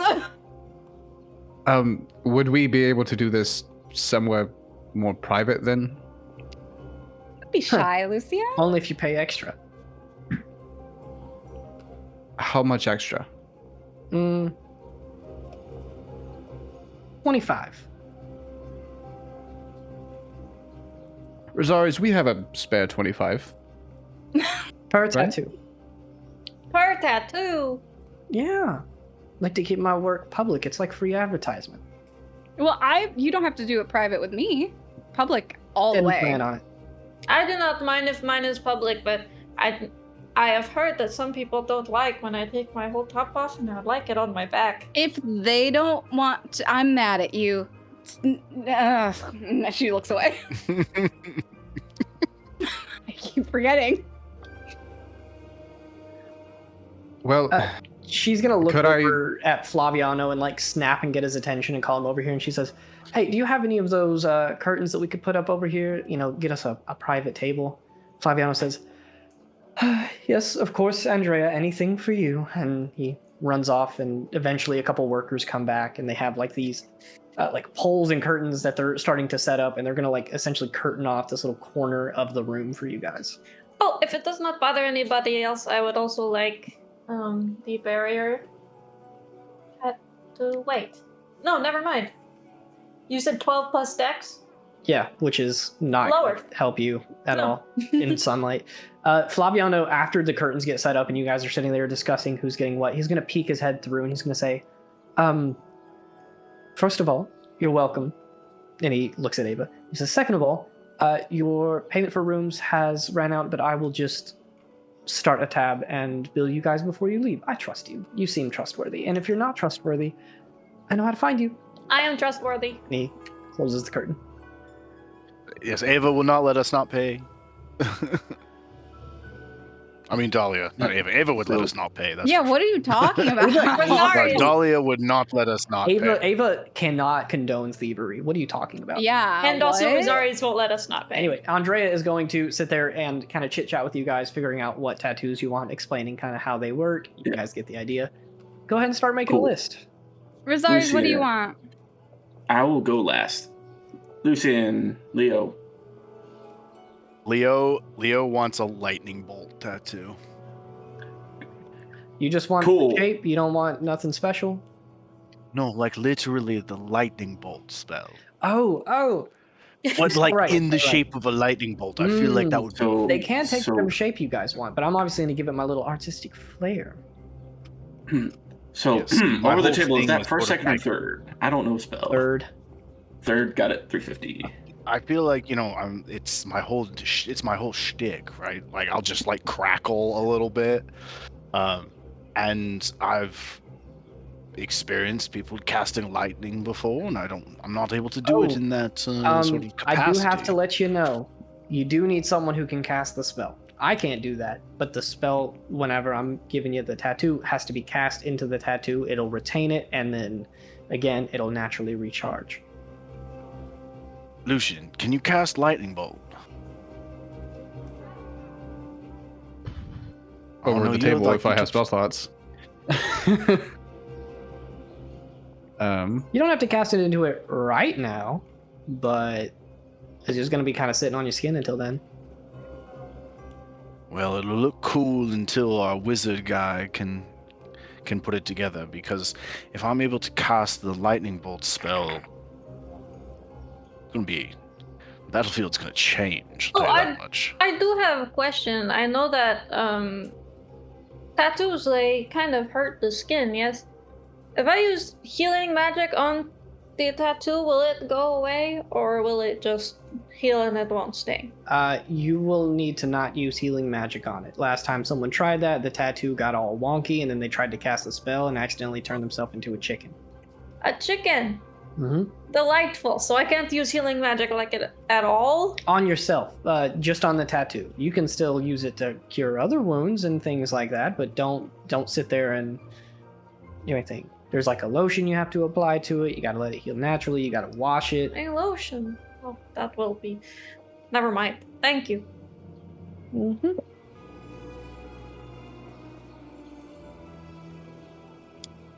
So Leo's getting the spell rot. Mm-hmm. Lucian. I do need 2 spell rot tattoos, preferably Oh, Misty Step and Counterspell, if we can make that work.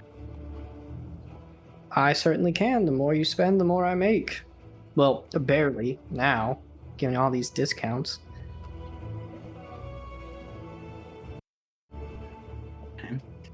I will also let you guys know above the table, these do require an attunement slot. So take that into consideration when making your purchases. So if you already have multiple things you're attuned to, this will make your life harder. But she looks at you and tells you, yeah, absolutely, I can do that as long as one of you guys can cast the spell. I can cast the spell.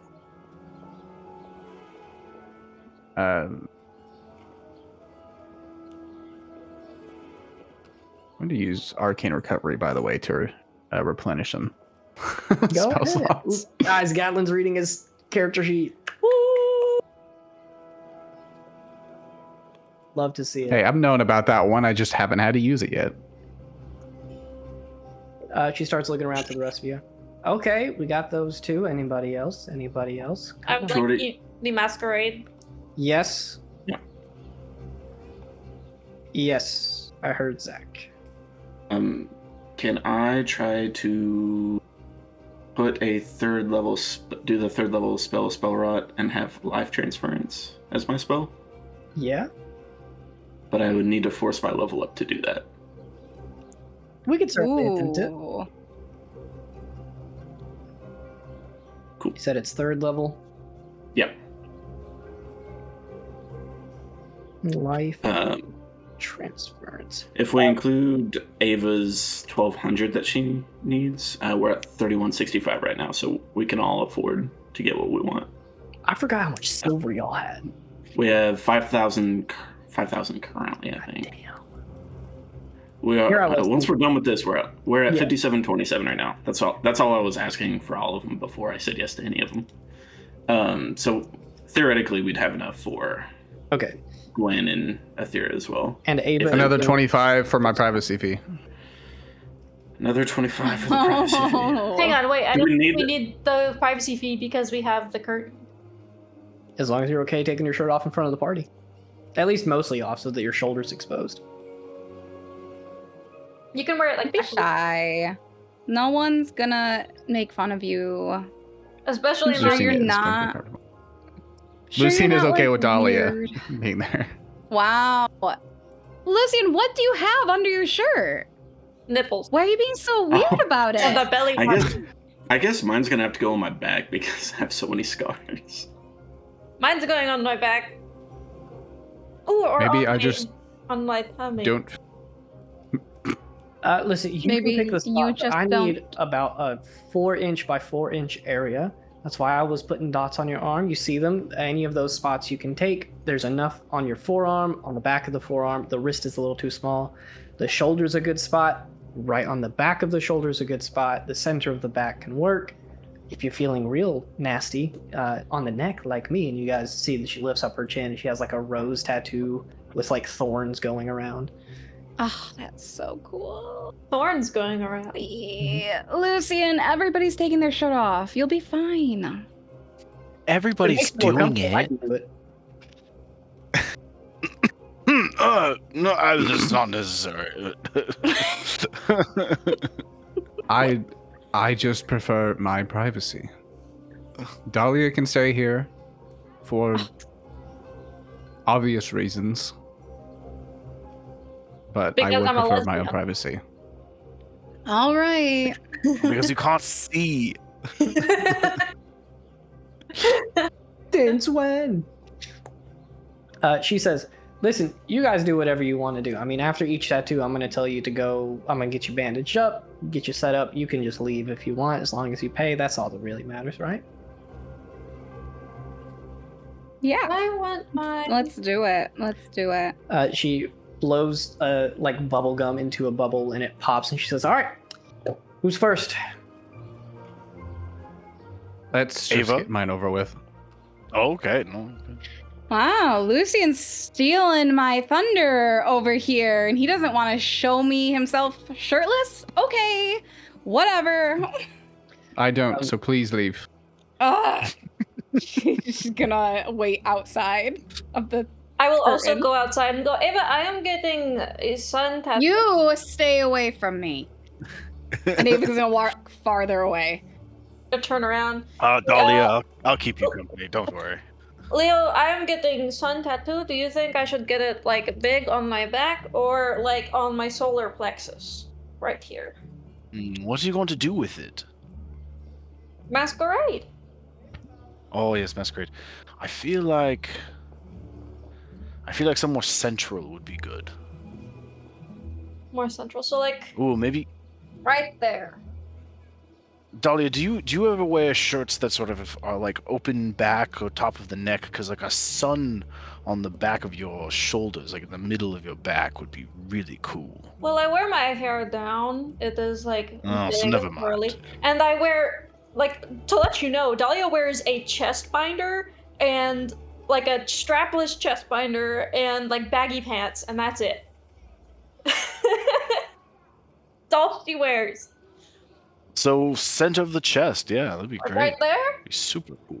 Yeah, Okay, if you can right there. deal with the pain, I guess. I have felt the pain worse. Andrea will let you guys know Mhm. you can pick. It can be like a solid color. You can get kind of like some subtle coloring done to it. It can take whatever shape you want, but they do need to be roughly that like 4-inch by 4-inch space. The only one that's really going to be bigger is Ava's because it's a very rare tattoo. It's going to be like 6-inch by 6-inch. It's going to be pretty big. It's going on my back. We will just go one by one in the order that you guys want to get these tattoos, and you tell me where you get it, what it looks like, and then you can add it to your inventory, and you guys can pay. Zach, how much did you say the total was? I got $35.65. 31.65. $31.65. Oh, is that with Ava's? Yeah, that's with the 1,200. So I'll redo the math. So 350 for Dahlia, 1,200 for Ava, 350 and for Leo, 215 and 350 for Lucian, and then 350 for me. Total to $35.65, but if we're not counting the full price for Ava's, because Ava, you're pitching in however much, I $550. It's 1900 something. Yeah, It was So 1,900. whatever You that- told me 1,200, so I assumed Minus 700. 1200, whatever that is. Hey, I'm reading this thing, and are we doing the fluid ink thing? The what? It says on this tattoo, fluid ink, as a bonus action, you can shape the tattoo into any color or pattern and move it into any area of your skin. Which one says that? Masquerade tattoo. Yeah, I think that's the only one that does that, though. Because I was Like, just wondering, like, if I could move it somewhere else when I'm in my other form. Sure, yeah. I Like, think say- that one specifically does that. Also, I will let you know, Masquerade says that you can cast Disguise Self. The only difference here is that this is Like, technically full closer to transmutation. polymorph. Yeah. Yeah. However, you can still only turn into a humanoid that's roughly the same size as you, similar to Disguise Self. So it's kind of like a middle ground. I think that's the alter self spell. Yeah, it's probably closer to Alter So, Self. do I have... Yeah. Well, I mean, I have to have the, like, crystals at all, but am I, like, conformed to, like, one form, or can I do I anything think you that can form? choose it whenever you... Whenever you Here's a- cast it, right? But I will let you Interesting. know, if you choose to polymorph yourself sans crystals, Yeah, it's Or- like seeing out the back of my head. yeah, your stuff effectively does not work. Yeah. I don't want this to be able to just fully rewrite genetics and Mhm. allow you to like see or anything. Oh, no, of course not. I wouldn't be able to see. I was just Yeah. wondering if I could, like, take off the crystals at all, if I needed to go complete incognito. You can, But then I would need, like, a guide dog. yeah, you'll be fully blind at that point. You'll be working purely on hearing. So, especially considering that you can just kind of change it at will. Mm-hmm. Go ahead and tell us what your tattoo looks like. You said you were going the sun. Yeah, absolutely. I'm color- going like full, like, the Piranhamite symbol. It is a sun with 9 rays and like a spot kind of in the bottom right hand corner of it.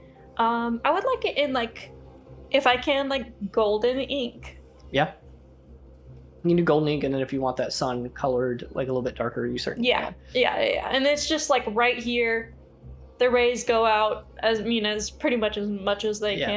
can. So this is going to go by pretty fast. This Yeah. a whole process takes like 15 minutes because she will take the like quills, dip them in the ink, push it into the skin, and then those of you who are potentially still in here watch as the ink like goes into the skin and then like spreads and begins to take shape, and then she will just repeatedly kind of push it into a new area, and the space immediately around it will mold and form into the design that you have chosen. I think it would be really funny if this was like a meditative experience to the point that Dahlia starts to like float a little bit. You start to float, and Andrea's just like, no, come on, I need you down here. I can't reach that high. Even in these boots, I'm not that tall. Come on. She sits you back down on the bench, finishes your tattoo. There you go. You got a masquerade tattoo, and if you'll add a note to it to say that it's technically not an illusion, it will still be detectable with detect magic, but there is no like DC to discern the disguise. It is full transformation. Sweet. Can I go ahead and like as soon as she's done, like try it out? Yeah. Okay, great. I kind of change. My crystals turn into like this like headdress situation. I get like bangs that cover up my lack of eyeballs, or I guess I could just have like closed eyes that just don't work. I mean, you could just have eyes that are just blind. Okay, great. I have eyes. They're wide, blank, straight hair, tan skin. I'm like, how do I look? I'm a little bit taller. You Did I become deaf? honestly, honestly, you look great. But I mean, again, not to say that you weren't good before, but you certainly look a little more incognito. It's a great Or- disguise. I'd hardly recognize you if you didn't just look into the corner of the room to talk to him. Tell which way is what, although... Yeah, but you faced your ear towards him. Oh, I will have to get better about that, won't I? Anyway, who's next? I'll go in. She says, all right. So yes, it's going to be a lightning bolt. I think it would be cool if it like came up my arm or something, because I'm going to go. So it's gonna be rad. Okay, the real question is, do you So want like maybe like the... sneaking up the arm, like jagged. Yes. Do you want the kind of artistic lightning bolt, like the thick, kind of fake looking, or do you want like a real jagged, thin lines going up the arm, maybe even spiraling around, something like that? Like multiple sort of thin, jagged, arcing things, not like just a big. None of that. Oh. That's stupid. Just I mean, like the arm, or do you want it to go onto your hand? Arcing static. Yeah, and then like up onto the hand. I have a vision. I'll work my magic. And blue, if you can. Mostly blue lightning. That's kind of how it works. I'll cast like Spirit Guardians, and it goes like. Do you want like a lighter blue or a darker blue? I think lighter blue. Yeah, we'll go with Yeah. that like Cortan. It's literally the color that. Yeah, the it's overlay. it's the color. She does it where it does kind of like start small and then start to like spiral down your arm, like one full turn.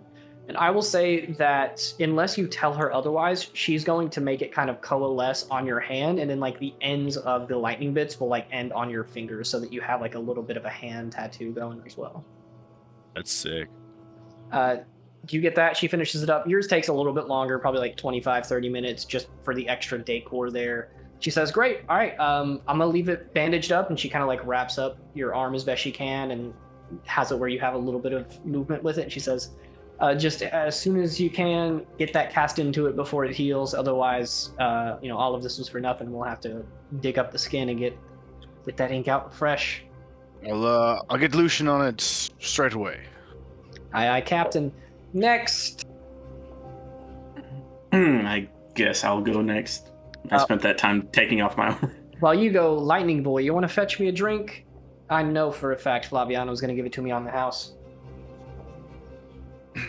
Absolutely. I'm gonna eye the I'll needle go very serious. I'll go over to Ava and be like, Ava, she wants a drink. I think you should give it to her. So you're making me your errand boy?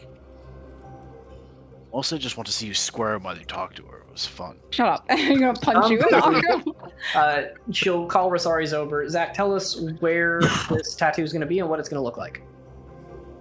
I said I was going to do it on my back, but then I realized I think I have a deep gash from my left shoulder to my right hip from saving Lasilda, and then I have a gash from my right shoulder to my left hip from saving Athera. So if I'm going to try to do a life transference spell, I want that to be... it's going to be a set of scales, like weighing scales, with the two kind of scales, one kind of is referencing death, so it'll be very like obsidian-like, with 2 or 3 just strong dark chains. And then on my left side, it would be maybe a golden scale that has like thin bands of gold, some of which are kind of broken because to save a life, you kind of need to put in more work. And my idea is it will constantly be shifting because the whole purpose for me is to find balance, so it won't stay static. Sometimes I need to emphasize life, sometimes I need to emphasize death. So it'll kind of, depending on what I cast, it'll kind of shift. Sure. Where do you want it placed at? Directly on the center of my chest, where kind of the things intersect. We're matching! Yours is up here, his is down here. Love to see it. Yeah, she'll get that set up, and again, it's going to be like a kind of 4-inch by 4-inch, decently sized, like lower sternum tattoo. I will say that the tattoo has like a very clear split down the middle that can like move and shift over time. The side that's obsidian-like is almost like a marbled texture, where it's that dark textured color that's like a deep purple and black, and then the gold side, like you said, is very like light and wispy, and the scales will just kind of like shift and move as you cast magic. That one's gonna be pretty quick, nothing too crazy there. She'll give that to you, and she says, same thing I told the other one over there, I forgot his name. Cast the spell before it heals, otherwise you're gonna have to sit there and dig it up with a dagger or something. That drink. And she turns to find someone else. Ava, you didn't fucking... I'm about to get tattooed. You go get it. This is nerve-wracking I'll enough, get it. Leo. Okay, I'll get it for you. During the tattoo, you went and you asked Flaviano for a drink. He made you one and brought it to you. You bring it back to her. She finishes up Rosaries, gets him bandaged up with like a little, plastic bandage on the chest there. She takes the drink from you, grabs your hand, and gives you like a little smooch mark on like the back of your palm, not the one with the tattoo. So you just have like lipstick marks on the back now. She says, "Thank you, darling. Next up, was it you, redhead?" Yes, and I punch Leo again. Hey, careful. That tattoo is a lot of work. Hey. Hmm. I'm never washing this hand. Uh-huh. All right. Please do. I gave you guys some disinfectant soap. You're going to have to wash that. So it doesn't... I will make sure that he washes it. Thank you. He was gonna go in and close the curtain. All right. And she sits down and looks at you, kind of like eyeing you up and down. She says, "Where, how big, and what's it going to look like?" All right, she's gonna take off her shirt and then lay down. I want it on my back, right in the middle there. And I want it to be all black. Kind of a wispy style crescent moon.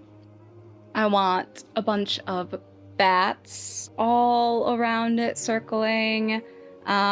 Smoke kind of coming out from it, and whatever your artistic discretion thinks you should put in there. All right. I like it. She goes down. Will you give me, we'll call it either a perception or insight check. I think I'm more perceptive. 15 plus... perceptions plus 8. 15 plus 8. So you're laying on the table, your back is exposed, and she's going through and tattooing this, kind of large, murky, dark picture on there. And you feel that while she's doing that, she seems to, you don't know if she did this with anyone else, but like rest her other hand on your back. And sometimes she does use it to like kind of like move the skin and get it positioned where she wants. But then sometimes she just kind of has her hand there. Her thumb is like lightly moving a little bit. She might be tapping you. But after about 20-ish minutes, she finishes up and sets her little tattooing gun down and bandages you up. And she says, "All right." And she kind of taps you on the back. "You're good to go if you want." I think I have to go because, Lucian wants his privacy and stuff. But, and she's going to pull out her card. If I go up there and I'm super impressed, which I'm sure I will be, you should let me impress you. We'll see how I feel after this drink. And she takes another sip. All right, shy boy, your turn. Wait. Oh yeah, it's just Lucian, right? Rosario's already won? Yeah, it's just me. I'm the last one. I'm going to sheepishly walk into the curtained area there, sit down, and go ahead and remove my shirt. So He's kind of looking you up and down. Your forearms are mostly taken up. You have a little bit of room on her shoulders. Chest and back are fine, but she's kind of eyeing you. Do you have like a third nipple or something? Yeah, what are you hiding? She looks at you and she's like, I don't know what you're so embarrassed for. Where are you going? Where are you going? So, I would like the first one on my back shoulder, obviously. I would like kind of a nighttime look, maybe a moon with misty clouds and some stars scattered throughout. Him and Kind of a Lucian having nighttime. matching tattoos. I know. I You heard fucking say that. copycat. I heard her say that, and I've already drawn it down. Listen, I fully expected Lucian to be like, I just want the like arcane sigil for this spell. Keep it real simple. Well, thanks for spoiling it. Within the mist, I would also like the sigil for Misty Step Yeah. within the moon. Hell yes. She actually sits down with you and she's like, I have a brilliant idea, but obviously it's your tattoo. You do whatever you want. But you seem to have a lot of stars going right here. Why don't I put the moon there and then have the stars around the moon make the sigil for the spell like you drew it out right here? That sounds fantastic. Cool. All right, lay down. And she kind of pushes you a little bit onto the table. This one is very, very quick. She takes out the tattoo gun, and within 5 minutes, you feel it like, piercing into your back a couple of times. And then she bandages it up, claps you on the back, and she says, all right, you wanted 2? After wincing through that, Lucian's going to hesitantly say, yes, but I'm not sure about the placement of the second one after what I just felt. Where were you thinking? Privacy tent. Oh, baby. I would like my next one right at the base of my neck, spiraling over my throat here. What I would like would be spirals of different stars and constellations, starting at the base of my neck and progressing upwards, spiraling around my Adam's apple, with a similar situation where in the center, the stars form the sigil for counterspell. You drew it. I can do it. You seem kind of troubled on the last one. She slides her drink over to you. There's still like a solid amount left. She's maybe halfway through. She says, you want a little something to help you through it? That would be great. And he's going to take the drink, attempt to chug as much as he can, but he's going to get barely a sip in before getting it stuck in his throat and coughing. She claps you on the back a little bit. She says, oh, buddy, you are so charming. Lean back. And she pushes you back against the booth here. This one hurts significantly more, but she does spend like a good 10 minutes going through and very meticulously planning out these dots, and then you have like a little constellation that, like, when you're wearing a shirt, just kind of blossoms up into the underside of your neck. It's almost like faint because they're just like white dots that are connected with like a very faint blue line, but upon inspection they're definitely there, invisible. So she finishes you up again, bandages that up. There's like the tiniest bit of blood on all of these tattoos. She says, all right, same thing I told everybody else. You got to cast the spell into the tattoo or else it ain't going to work. That's like one of the most difficult parts about this, is getting the people to cast the spells, but you guys seem to know what you're doing. So I'm going to trust you. She kind of snaps and gets you guys to come back in. She yells for you all. She instructs you how to take care of the tattoo. Obviously you have to like wash it. You have to put lotion on it. You have to make sure it doesn't get infected. And she says, and I mean this so seriously, cast the spell into the tattoo. You have maybe a week until these fully heal up, and if you do that, you have to go in with a knife and dig up just where the ink is and cast it into the ink, and that's just a whole problem. Yes. Do I need to cast a spell also? No, just the ones who got the spell tattoos. which Huzzah. are half of you. Lucian's going to go ahead and, since they are both instantaneous, cast both Counterspell and Misty Step. Yeah. You get both of those done. She says, attaboy. You like to see it. That's responsible.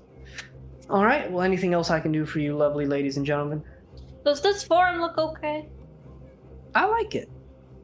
You do? Ava is going to grab Dahlia very harshly and kind of like pull her away. A little bit away. I think you guys would still be able to hear because, you know, Ava. But she definitely pulls you very harshly out of that little privacy booth and gets in your face. Do you think it's funny, Dahlia? You gonna throw it in my face all the time now? Hmm? Throw what in your face? Why did you make yourself look like you're from where I come from, huh? And she kind of pushes you. I did not. You're going to throw it in my face now, after you did what you did. Oh, not at all. That was not my intention. I can change it. I mean, I cannot change it right now, but I can choose something else if you do not like this one. Ava's gonna walk. As you walk away, seeing you walk away, I'm just gonna yell after you, pushing people away. This one is a little. Literally, this For time. good reason, she yells back. This one is a bit warranted. We can talk about it later. Doesn't matter. It What? seems Were you like guys got- responsible for her family dying or something? Like, come on, what could think of like a response from that? Oh, Like, come I on. need a drink, Andre. And her entire community, actually. Oh, I was joking. I am not. Okay, well, never mind. Okay. Whew. Yeah. Yes, I think we all could use A short answer is High Rock was my fault. I was 13, Oh, okay. but High Rock was my fault. Well, we were all young once. I don't have any better wisdom than that. Flaviano, do you think this looks okay? Flaviano is like all the way across the bar, and he just says, "Huh?" Oh, I'm gonna speak into his brain and say, "Do you think this form looks okay?" Again, he like you speak into his brain, and he's super confused as to who's talking to him. He just goes, "What? Who's? Hello?" This Dahlia. He looks around and says, where are you? I don't see you." He starts walking around. I am the one with crystals in the head. Ava walked off, but Leo, Rosarius, and Lucian are still there. He kind of gives you guys a wink, and he just says, "Oh, I didn't even recognize you. You look stunning, dear." I look pretty. Yes, very. Thank you. I've never been pretty before. I disagree. That's not true. Yes. Well, thank you. That makes me feel a little bit better. I will have to change this form, though, if Ava does not like it. Although I cannot imagine that there is currently a form of me that Ava would like. You know, given her personality, why don't you make yourself with dark red hair, kind of tan skin, a dancer's build, a devilish smile, and Just turn into her. She wouldn't be able to resist that. So God, fucking Flaviano. weird. I do not think. Well, she was mad at me for looking like I was from the place that she is from, even though I do not look like her right now. So if I imagine if I looked like her, that would make it worse. But thank you for your input. well, I tried. Anyway, that favor I called in for you guys is seemingly just about done. We'll see if your other friends come in before the night's end and also partake, but that is neither here nor there. Now we are even, Ava, and he yells up to wherever you are. If you're still in the room at all. If not, he looks at you guys and he says, "Relay the message. You'll find her." No. Of course. Of course. All right, well, enjoy the rest of your night. We still have a little bit of live music if you'd like to stay. Yes, I do not know how to dance, and my dance lessons were, I think, canceled. I'm sure there are plenty of people here who would love to offer. Would you like to see what I have so far? And I break into the worst dance. Please give me a performance check at disadvantage. Yeah. If I see 2 nat 20s on this of all things,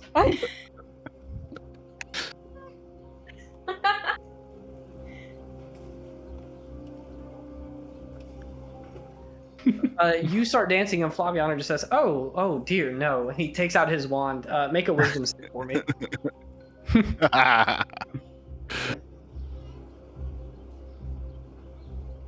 You're really good at this. You're probably gonna succeed. I rolled a 17 on the die, and I get a +8. Yeah, you do.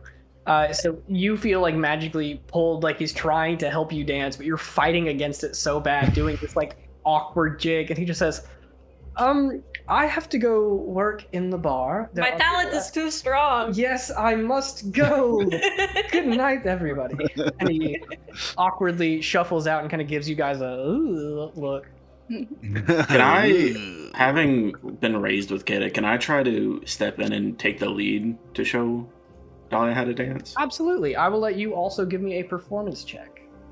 Do I have disadvantage because I'm not gonna say you have. I was gonna say I'm gonna step all over his feet, but you're wearing armored boots, and I'm not wearing any shoes.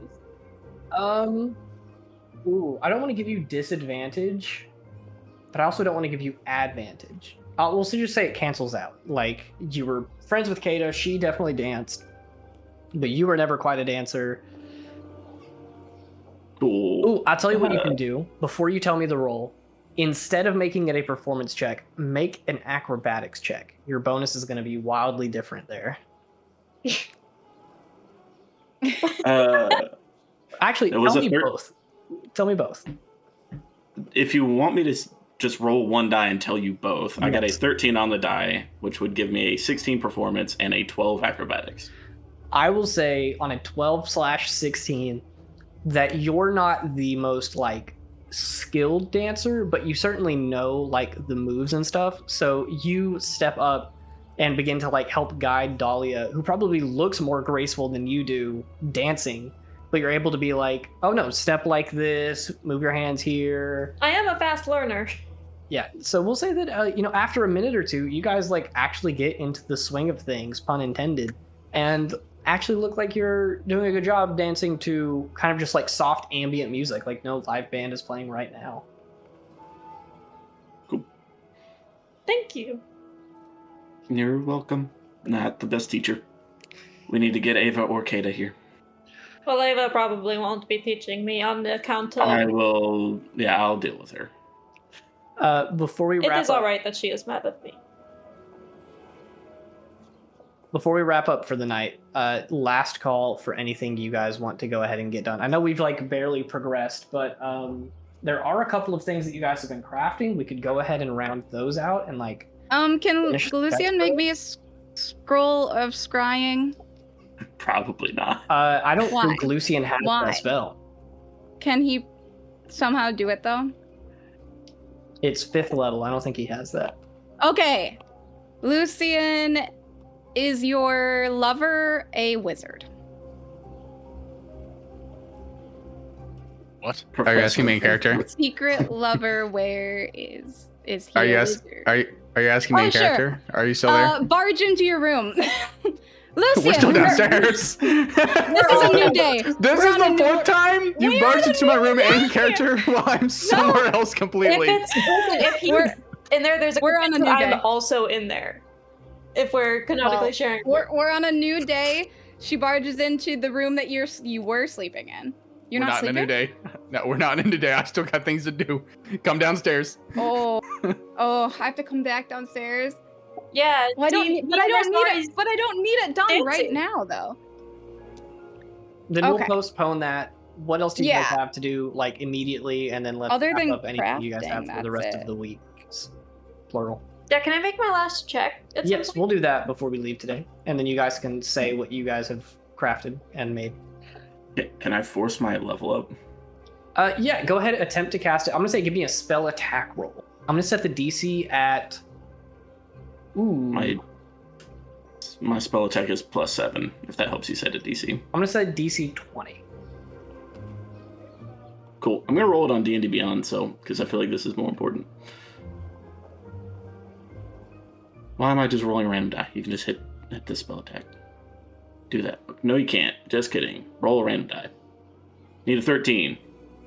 That's depressing. What'd you get? I got an 8. Well, would a bardic help? Technically, it would, yeah. But you're not 'Cause there. you- Well, I'm there though, and can I just get him to try again? Tiny visions. If you want to use Tiny Yeah. Visions, yes, you can allow him to re-roll. Try again. Oh, wait, I'm just rolling to the DM. Let's roll to everyone. That's more fun. That's it, too. Oh, I just watched it go right over 18. Oh, no. It's tough. That's not to say that you won't be able to do it at all, but at least today, it doesn't. No, that's perfectly fine. I should know by now not to use my tiny visions on you. My rolls just are either great or suck. I'd never get like a 10 on the die. can you roll a d6? I just want to see what you would have gotten You need a 5. with your 8. Yeah, you I have- need a 5 or a 6. I got a 1. Oh my god!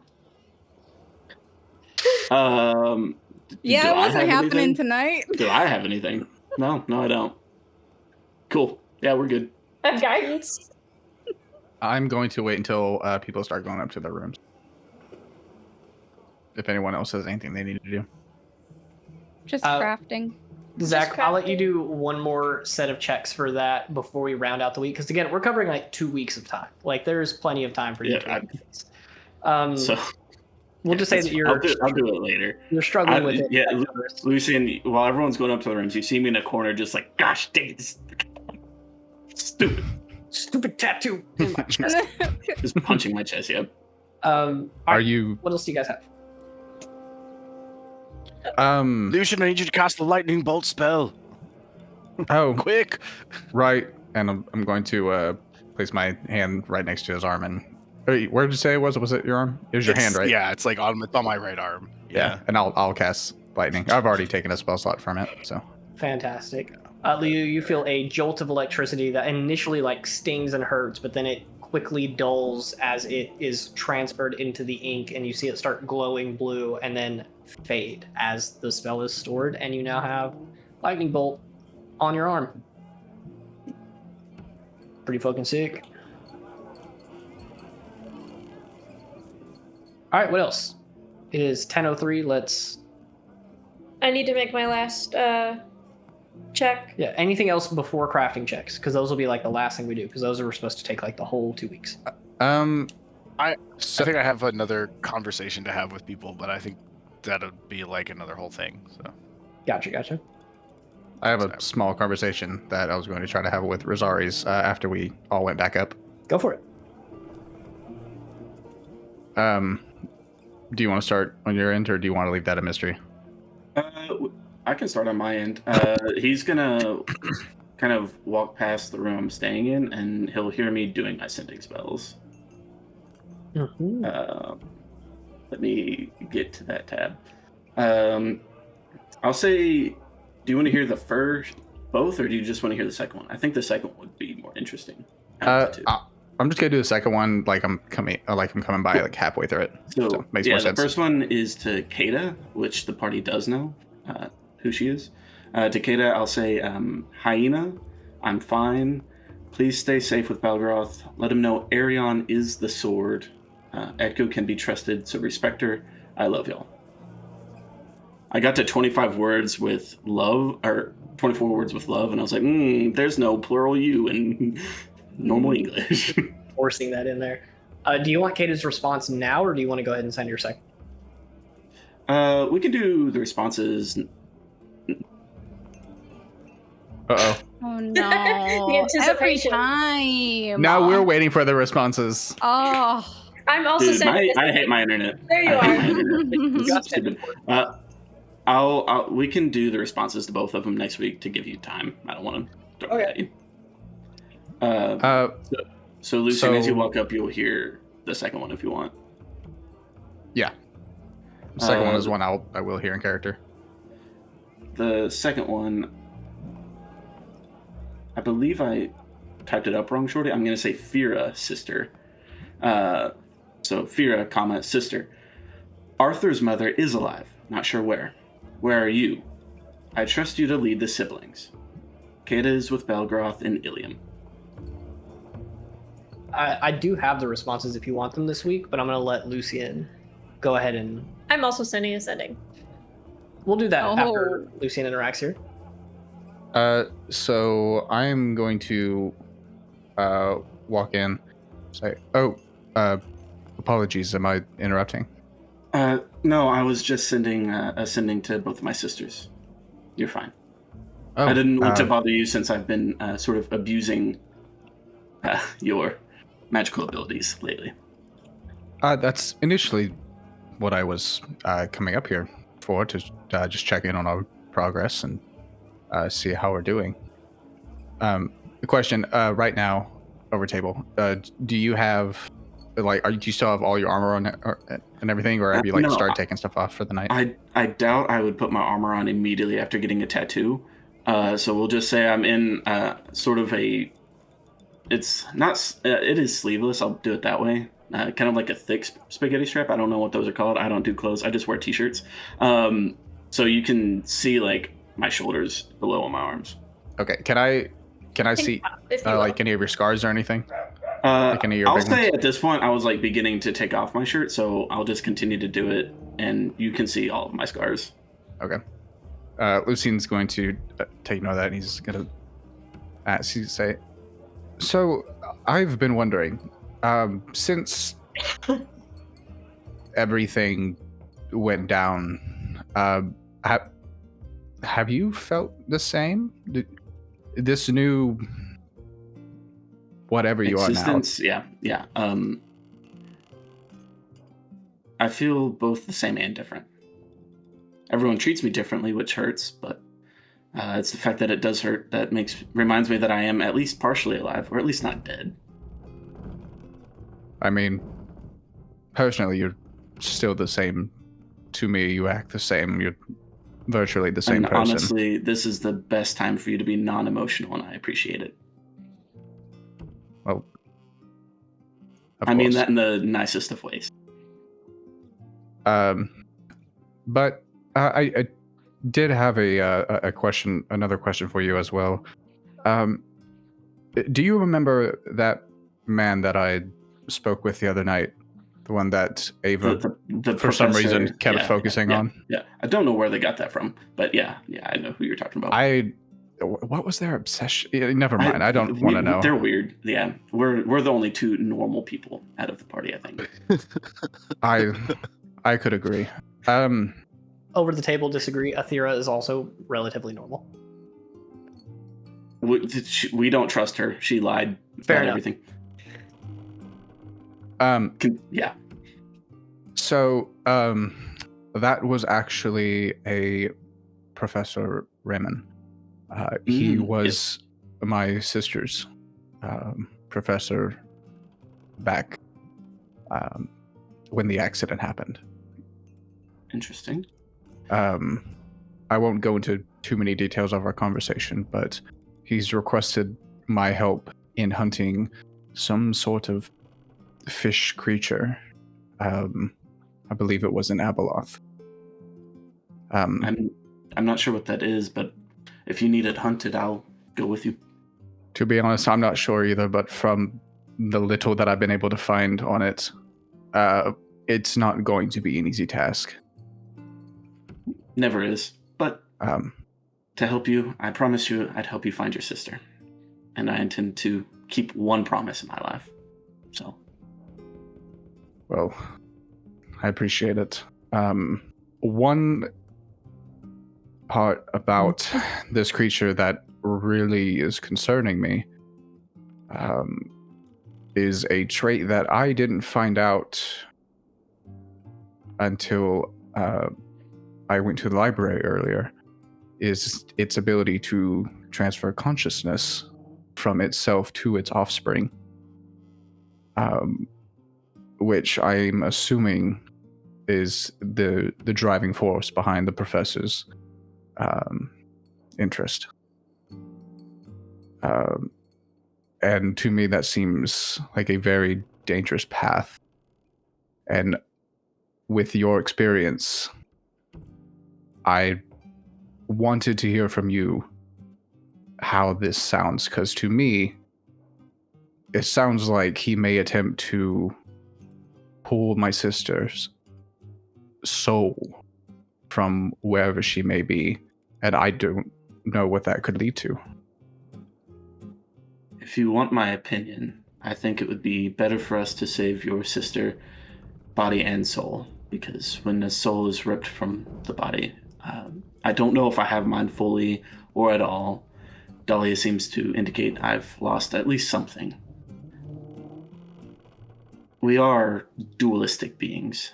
To not have both is... something's off, and I wouldn't wish my existence on anyone. I will help you save your sister, but not like that. Well, currently this is the only lead I have. Everything that I had worked for previously is, well, as you're probably aware, down the drain. I have nothing besides this. If this is the only option, then I will help you. But I will not stop helping you find a better solution. Well, I'm hoping there's one to be found. If anyone can find it, it's that noggin of yours. I appreciate that. And Lucian's going to nod his head and turn around and start heading back to his room. As you turn to leave, we'll just call back and say, I know you overheard at least the second message. I care about my sisters just as much as you care about yours. If someone took them from me, I'd do anything for them. So I'll do anything for you. Even if it led them to a fate similar to yours? If that's the only option. But again, I will help you find a better one, if there is one. I trust you. Lucian's got to close the door. Thank you for knocking. Just to quickly knock out those responses for you, Zach, because they are going to come pretty quick. The one that you sent to Kata, you get a response back pretty soon, kind of confirming what Ava said about Balgaroth. To count up the words here, Kata replies, trying to keep the words as concise as possible. Safe with Balgaroth, here with others, at Avery's. Was the word that she uses there. Arion is sword, ? Echo is here. Is that 20 or is that 15? I was not keeping track. I think that's 15. Echo is here. We all miss you. Come back when you can. Love everyone. And then you do get one back from Fira. This one, a little informational. She says, Rosaries, we miss you. Currently in Wendromeda. Interesting place. Arthur is fine. Enjoying the... And then almost like there's quotes around this word, scenery. Weather fits his mood. Keep in touch if you can. Love. Cool. We get those. The scene shifts and the camera moves, and there are other people also casting sending. Dahlia, what you got? It's really short, sweet, to the point, and I am not the person who really needs to be sending this sending, but oh well, no one else was doing it. So it reads as follows. Hello, Celia. It's me, Dahlia. I wanted to check on you. If you are bored, I can loop you in on our shenanigans. Bye, Dahlia. I mentioned my name twice. I'm going to say that you don't get a response back for a couple minutes. It's clear that she's probably thinking about this, but you do get a response. And she says, Dahlia, good to hear from you. Bored is absolutely not the word. Struggling to find all of the students. Don't know if I'll go back. I wish I could respond back again.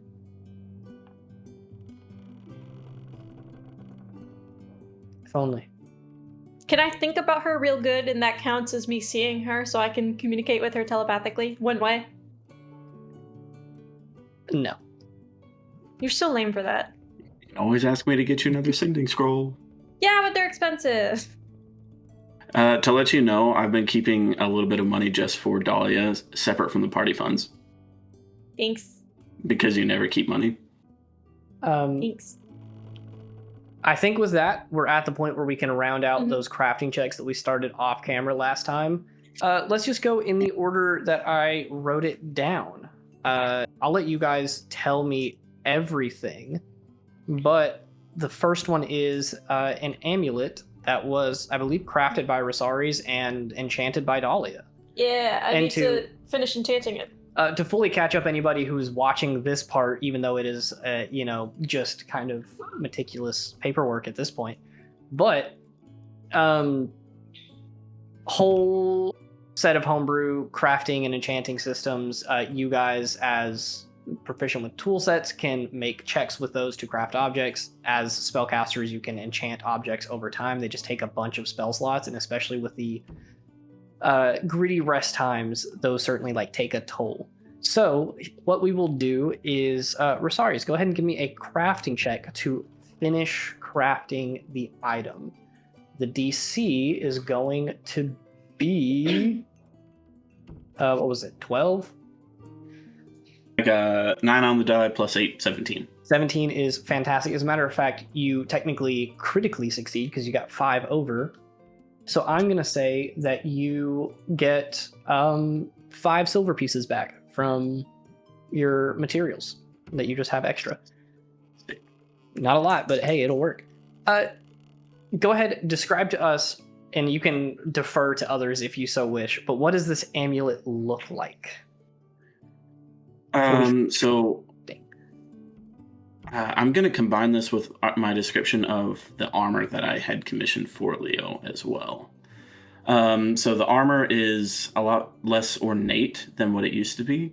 I was flexing my smithing muscles. Now it's going to be a lot more simple, straight and to the point. Everyone made fun of Leo for having fancy armor.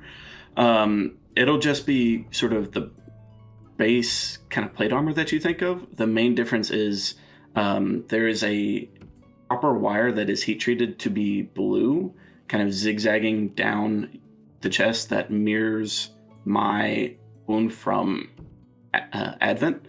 And it'll be 2 sets of scales with one side mirroring, it'll mirror what my tattoo looks like, with one side being kind of darker, reflecting death, and one side reflecting kind of the golden scales of justice. And that left side of the justice will be a little bit heavier, and inscribed sort of somewhere at the bottom is just a note from me saying, a reminder to know your roots. Essentially reminding you to, power is kind of what you make with it, and I expect you to do well with what you got.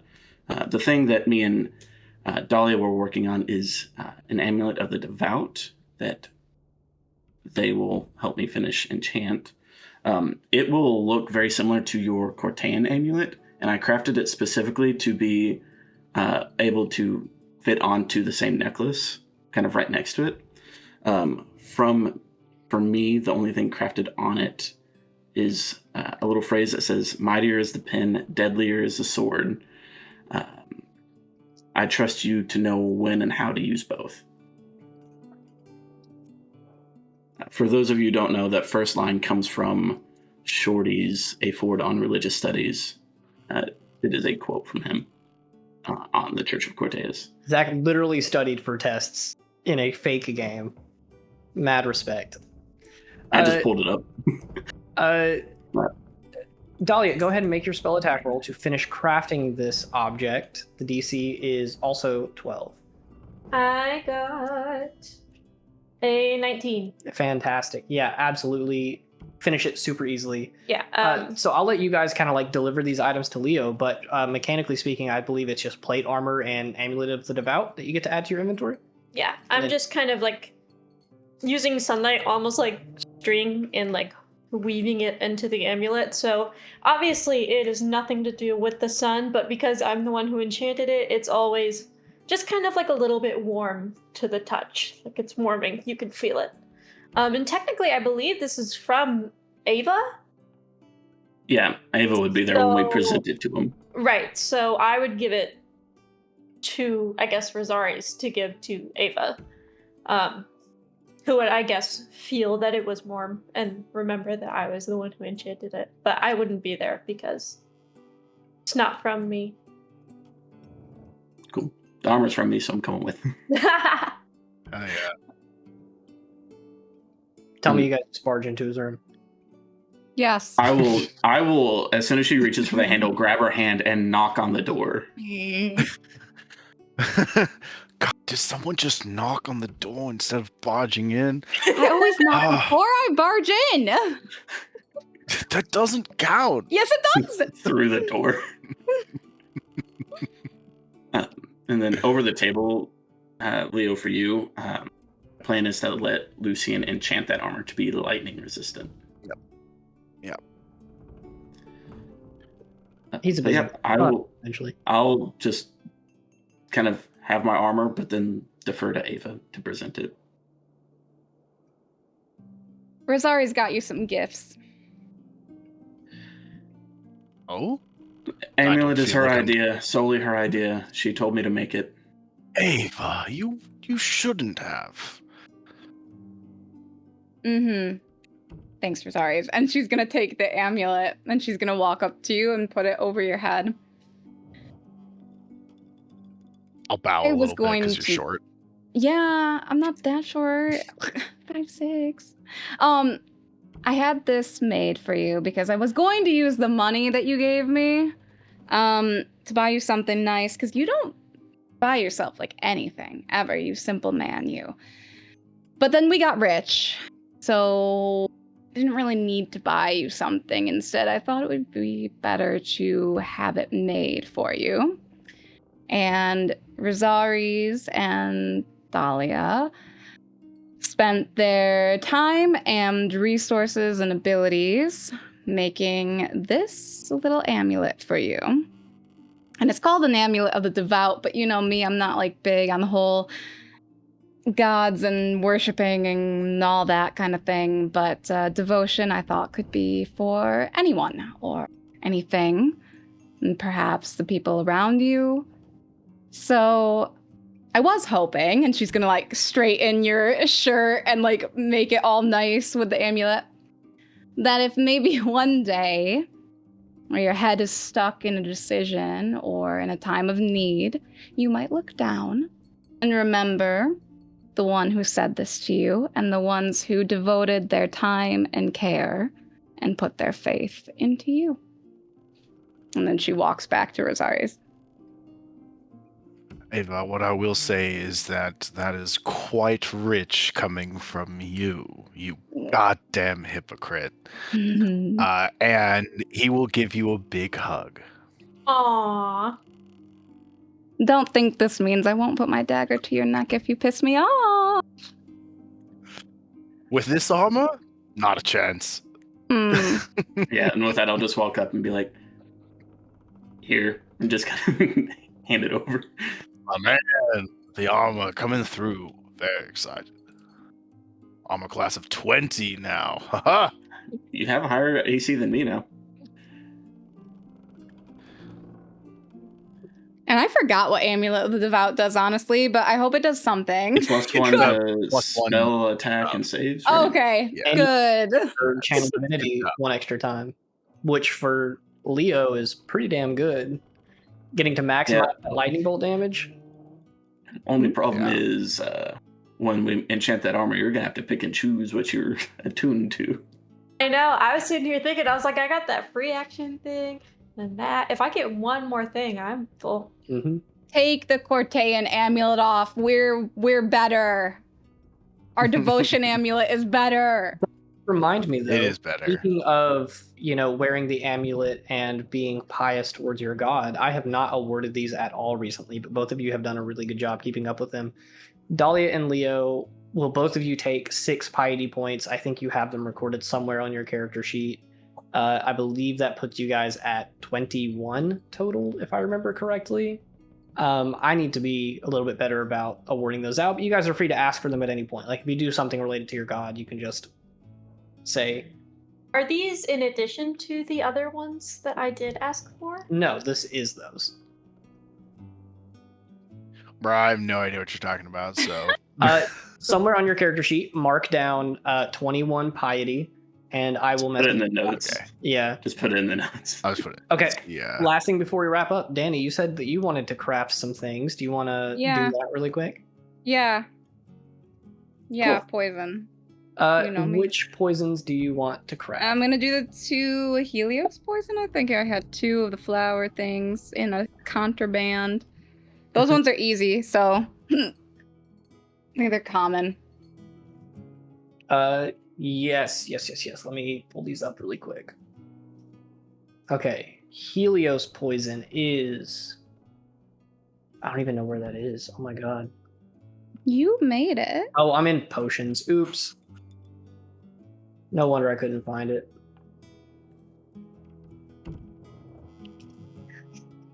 Okay, Helios poison is common, DC 10. It's very, very simple. And you said you want to make 2 of them? Yeah. Okay, go ahead and make a poisoner's kit check for both. 11 plus 3. That is absolutely going to be a success. Go ahead and roll for the second one. 14 plus 3. That will be a critical success. I don't even remember what happens on a critical success. I think you just get advantage on your next check, or you get a little bit of... I want advantage on my next check. Sure, we'll go advantage on the next check. What is the next thing you want to craft? Because those are quick. Those only take a day each. Yeah, the slumber seed, what is it, oil of Taggart? Oil of Taggart. That is a rare... Which I had 2 of the thingies to make it. 2 slumber seeds, I think it is. But I wanted to do the thing that I told you where instead of making 2 of them, I could make one that's just stronger. So let me... Higher DC, say. I believe that you have a, rare level proficiency, which will be perfect for this, but let me double check. Yes. Okay. With that being said, here's what I will allow you to do. A rare poison's DC is 14. And you have a +3 to these checks. So already successfully crafting these is not the easiest thing for you to do. I will allow you to attempt to craft a heightened version of it with the DC increased by, let's say, 3. If you add 5 to the DC to craft it, which would make it 19. You would have to roll a 16 or higher to successfully craft it. Oh my gosh. But you have Where's advantage. Leo when I need guidance? If you Oh were no. nicer to me, I'd hang out more. I made you a whole ass amulet. Well, I didn't make it. Also cast Okay, guidance. before you roll, I will also let you know, if you're attempting this, if you Guidance. succeed, you make a heightened version of the poison that is stronger, harder to resist. If you fail, the materials are wasted. Yeah. Okay. Or actually, no, let me change that. If you fail by 5 or less, you just make 1 normal one. If you fail by 5 or more, all your materials are wasted. Okay. I rolled a 12 and then a 16. What did I need? Was exactly what you needed. So you have an oil of Taggart. Also, is the music just After not rolling? working? What is happening here? I don't hear anything. Here, you can listen to my Ooh. cat purr instead. Oh my god. I hear it. Okay, It's but just really what soft. is the new DC for it though? How much did it raise it? I'll have to pull up the Taggart. I wish I had linked these in our document. In It's normally a DC 13, or they're poisoned for 24 hours and unconscious for that duration. We're going to make it a DC 16. Good. So just add an oil of Taggart into your inventory, make that note on it. It's also something important to note.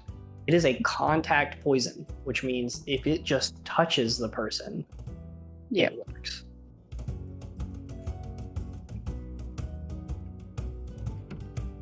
Sweet. That's what I wanted. Hey, Shorty, before we end, can I finish the other crafting thing? Yes.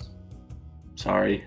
You're good. Go ahead, roll your check. I believe it was a DC 12, and then I'll let you tell us what it was. I got a 15 on the die. Cool. It's a dagger for Dahlia, but it is in the shape of the holy symbol for the Piranum Church.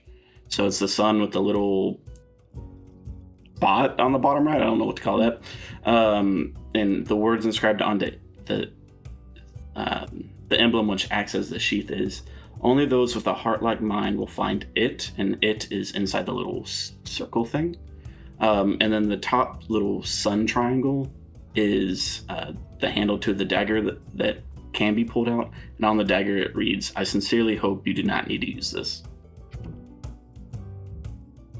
You can take that as a devotion to your beliefs, or if Dolly's having to use a dagger, we're in dire straits.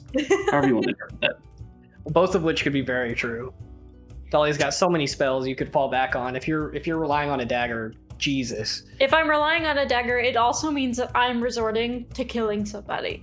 Yeah. Well, if Dahlia can kill someone with a dagger. Anyway, shots aside,